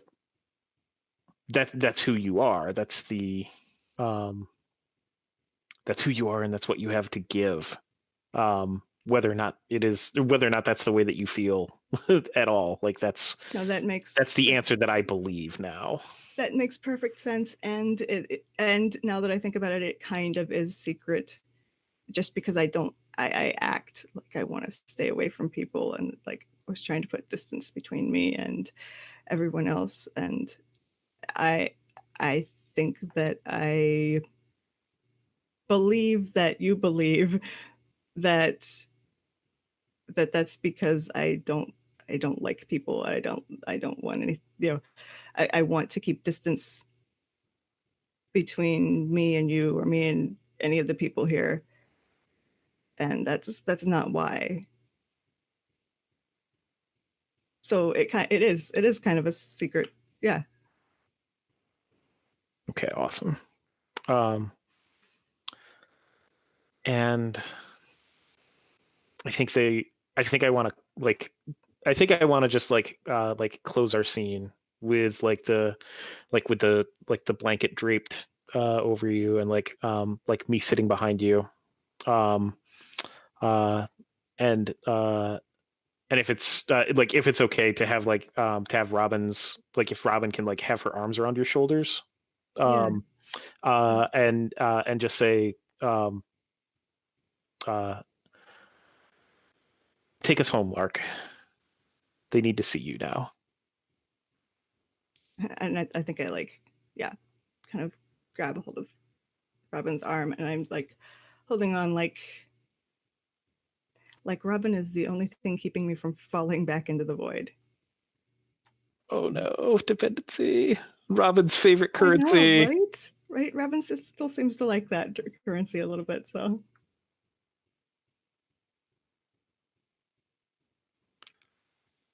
I think that's good to close that there. Now to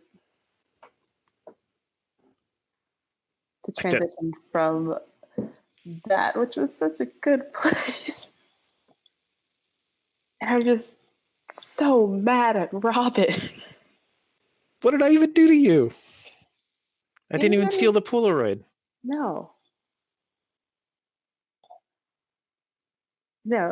it's me. It's me, Ezra, with cerebral knowledge, just being mad. Mad at Robyn.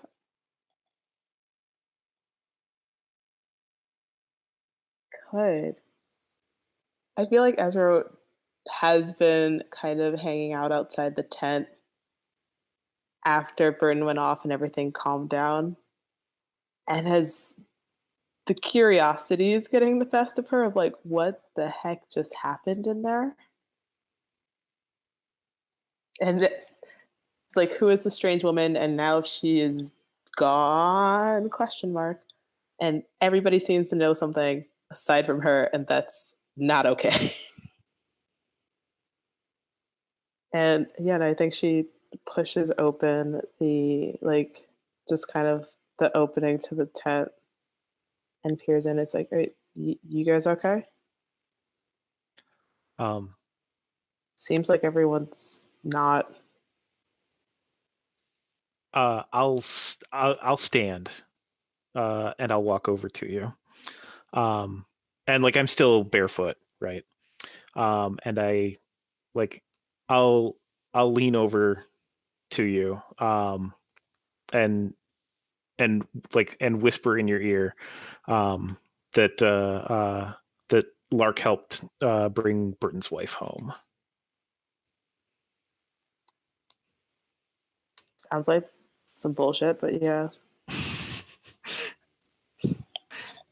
I'm gonna laugh and swiping my eyes and also laughing. Yeah, you're right. It's total bullshit. No, but honestly, are you guys all right? It's been a crazy couple days. Yeah, how about you? It's a lot. I don't really know what to think, and I don't know what to do. I heard you found your kids. Yeah. But, I think they'd like you. Glad for you. Will the four of you be staying, or you're gonna take your car and go? We don't really know where to go. With the gang, I could sleep at night knowing that Daya and the kids are safe. But if we're on our own, you don't have to be. Yeah. That's not something I'm used to. Trusting the people that I'm with.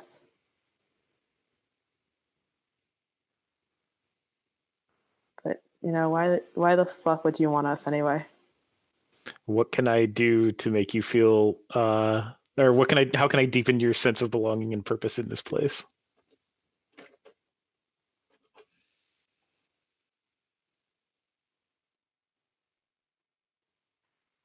Ezra needs to trust both of them wholeheartedly. And ever since the Polaroid incident, there has been that seed of doubt and misgiving.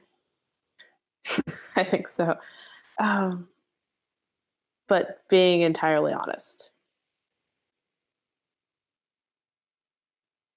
in a way that isn't covered in just like kind of mystic, esoteric platitudes. Oh, but that's what I've got. I know. Oh, that's challenge mode. Wow. Ezra is the final boss of this question.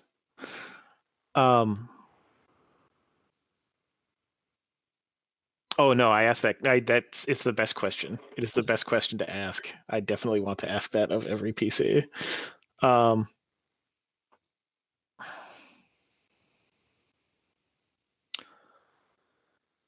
say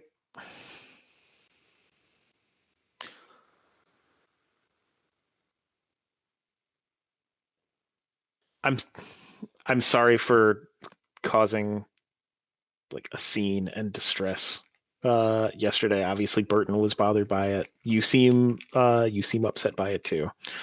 But I'm sorry that you couldn't see what Lark did for that woman. I didn't even hear her name. But to see her do that, to see them do that, and be able to help people like that, that's one of the most powerful things I've seen since we've left the Institute. And I don't need a Polaroid picture to tell me what I know.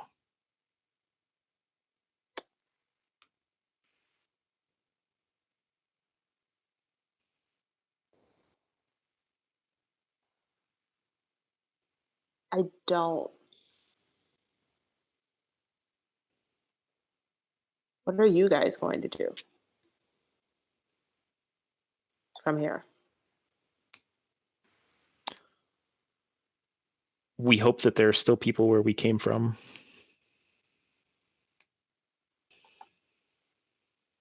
And it's safe there? It was safe for a long time. I hope that it can be safe again.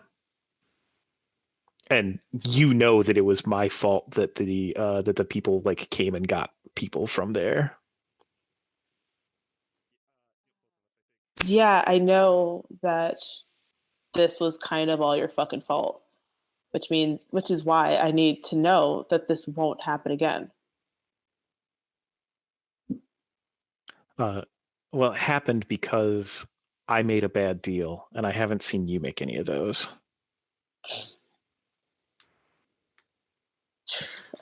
There's a place for you there, if you want it.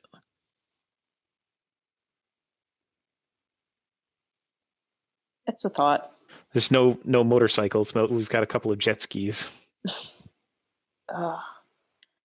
That's something I'm gonna have to learn in it.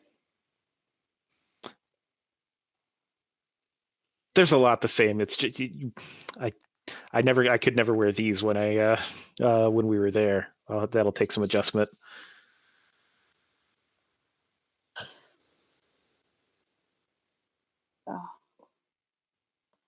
I learned to stop making promises a long time ago. And I'm not going to guarantee that we'll go until I feel that, I can sleep at night knowing they're safe. But, You can help make it safer. Yeah. Look at everything that you've done on the road and imagine what you could do in one place with a roof over your head. I don't remember last time I slept with a roof over my head that, wasn't that place.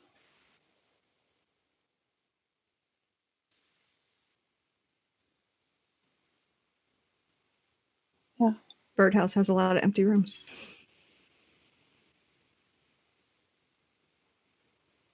Just have to get used to being damp and salty all the time.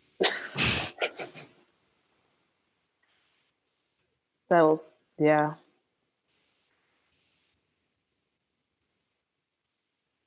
But that's where our people are. Your people are here now. You found them. Yeah, no. This is all I ever wanted, and again, moving past, I got my happy ending, and what happens after is hard. This will be hard. This is hard for everyone, and I shouldn't be fucking complaining. But if I can make a place better than when I got there, then I could try. Hell yeah. I'm so excited. Season 3. Season 3. I think you'd make it better. And, if you don't like it, there's no loss. That you can live whenever you want. We've lived on the road before. We can do it again, but they might get mad at you when you leave. I'd be so upset to leave you.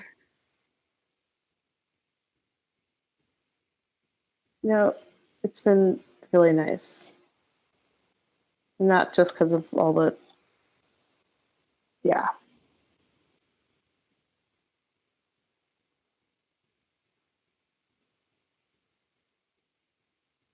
No. Do you think we'll be there soon? Well, we're getting close to the marsh.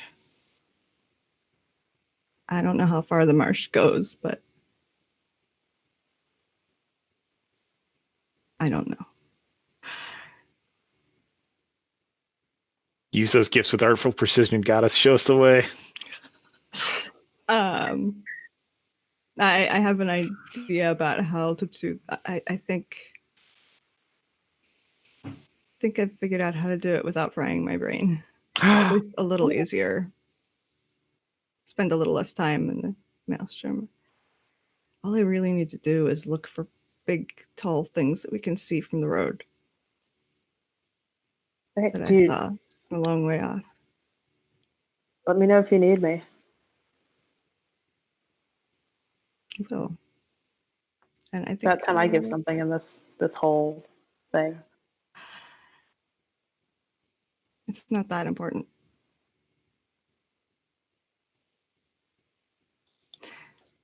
Having debts isn't the end of the world.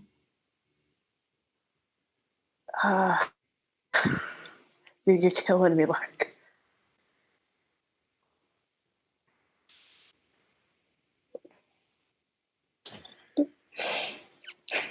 I was about to say something awful.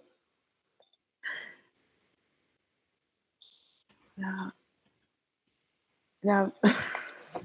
I'm just afraid you're going to show up to my house one day needing me to kill a man. And I'm going to have to do it. No.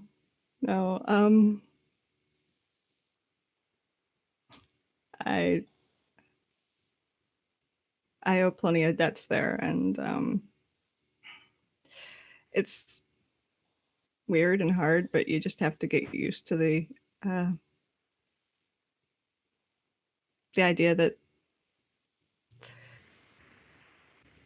maybe nobody is going to collect, or if they are, it's going to be something that isn't killing somebody.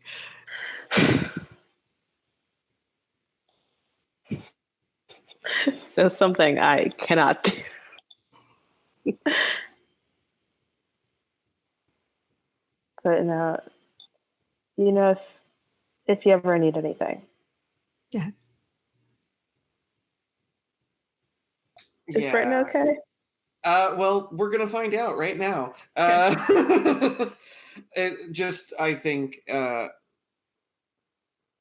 think we've had a very, very strong sort of conclusion for Burton and Rezzi, and I'm not touching that. That is beautiful and perfect and never needs to change. But I do want to make sure to come back, if for no other reason than to explain myself a little bit, but also to kind of say, like, well, before I say it, I kind of want to do the scene. Yeah, I'm gonna. Okay, I'm gonna explain myself, Harry. That's what I'm here for. To explain. You can quit looking incredulous, Sawyer. Oh God, yeah. So, I think when Burton does come back, I do want him to come back with the whole of Rezzi's gang. I do want them to all come back together. Because it would be really weird for him to leave them behind since he's the one mourning. It's confusing. He's leading this like flying V formation. Yeah, it's also really weird to see Burton leading that large of a group at all. Even if it's technically Rezzi doing it, it's weird. Bella now has the gang's colors in a bandana around her neck. Yep. I approve. Full stamp of approval. I love this. And yeah, I think Burton's gonna kind of head back to this very popular tent. I think well, actually, I think the first person Burton actually wants to find is Ezra. Because In of the all the tent. people that... What? In the tent. Great! Tent it is! I was going to have to make a detour. It's not happening. The tent. Yeah, so I think I'm going to kind of just poke my head in, and I think I go to knock, and then I'm like, I don't know. It's cloth. Right, I don't know what I'm knocking on. And it's like, you know, I mean, hell, I'm still a little disoriented. I just kind of go, yeah, okay. I think, yeah, Burton will just kind of come in. And I think for a moment he's got his hands in his pockets, feeling really awkward about everything that just happened. But then he just kind of pulls them out and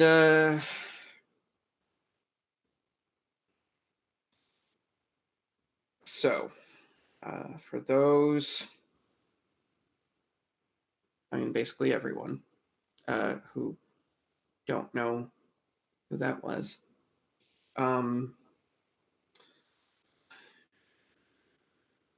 That was weird to say. That was my wife.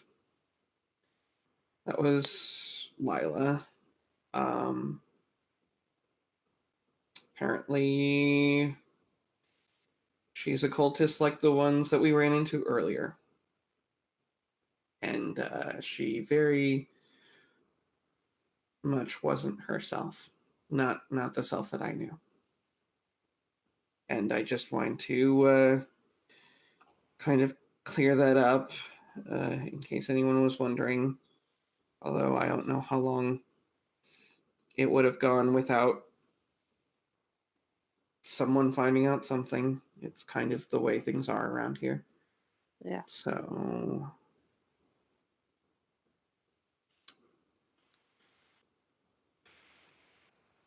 All right. I'm gonna spend a token since we're going all out here. And I'm gonna ask, how could I put your character at ease? I know this isn't the best time for you, but she was your wife.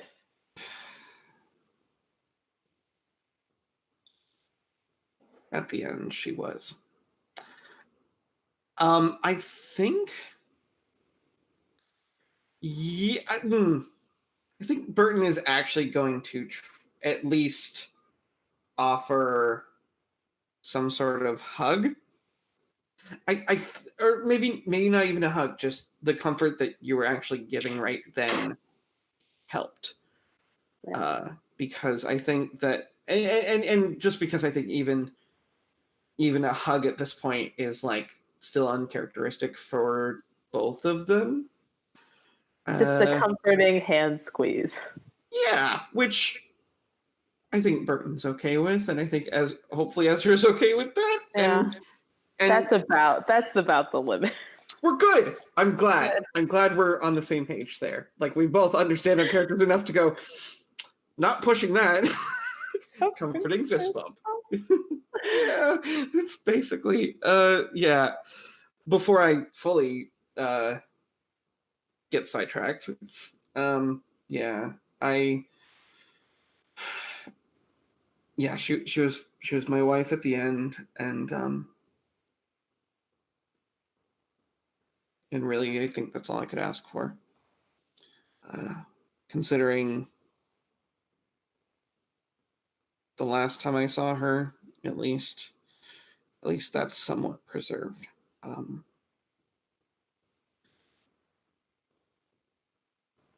I haven't done great things, and I know that's like both not a shocker, and I'm not the only one in the room like that. But I just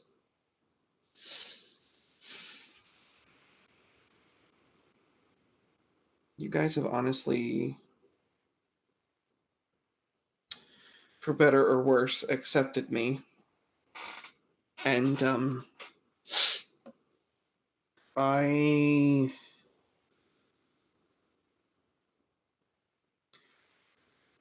I don't have anything more to run from, and I never had anything to run to.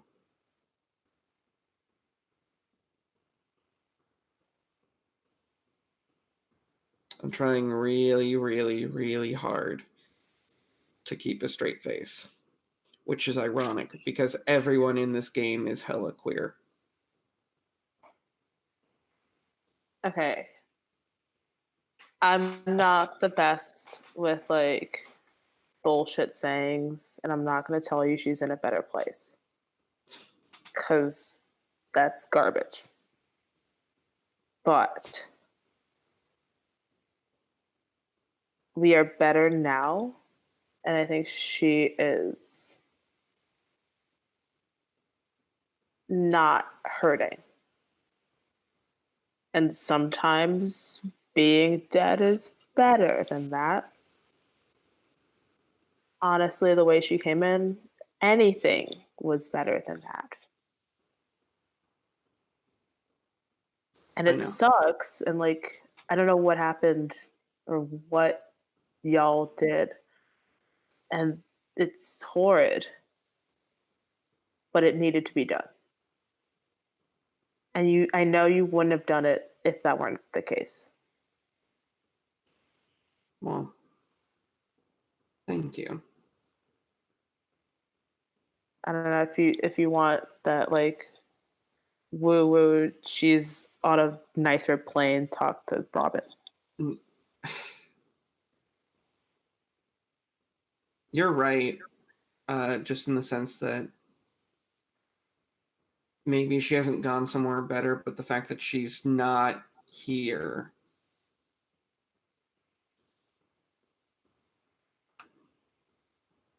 is better.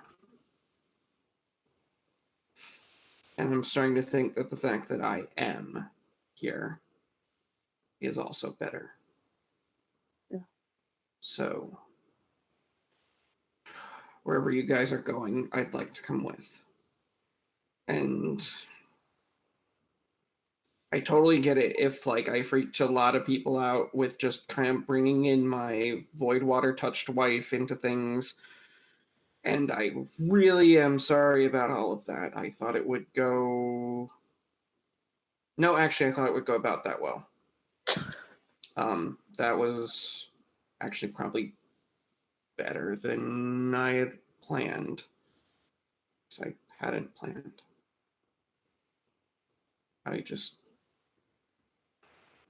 She's gone. I'm here. Please, someone say something. Apparently, if we go with Robyn and Lark, we get jet skis. I think this is the point where Burton turns to Robyn and Lark and with a very big raised eyebrow and going, "Is that true?" I mean, there's a limited number of jet skis. It's more, you can borrow them. Okay.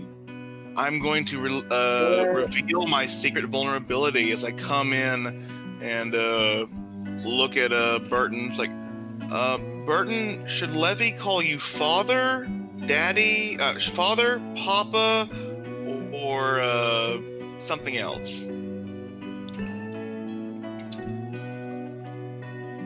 Let's talk about that privately. I will, in fact, use my psychic gifts with urban precision and find the way. Yeah, and I think this is like the psychic maelstrom will begrudgingly lead us through non-goddess and gang encrusted areas. All territory that Lark is in is goddess area. Yeah. Oh, this session. Okay. Yeah, So- and Lark spends the entire way, all the way home, deliberately fucking things up in front of Robyn until she finally believes them. I am Oh, a no. normal, perfectly normal person. We go this way and there's no gangs. The maelstrom told me. Now follow me to I Mecca. am Lark, human men.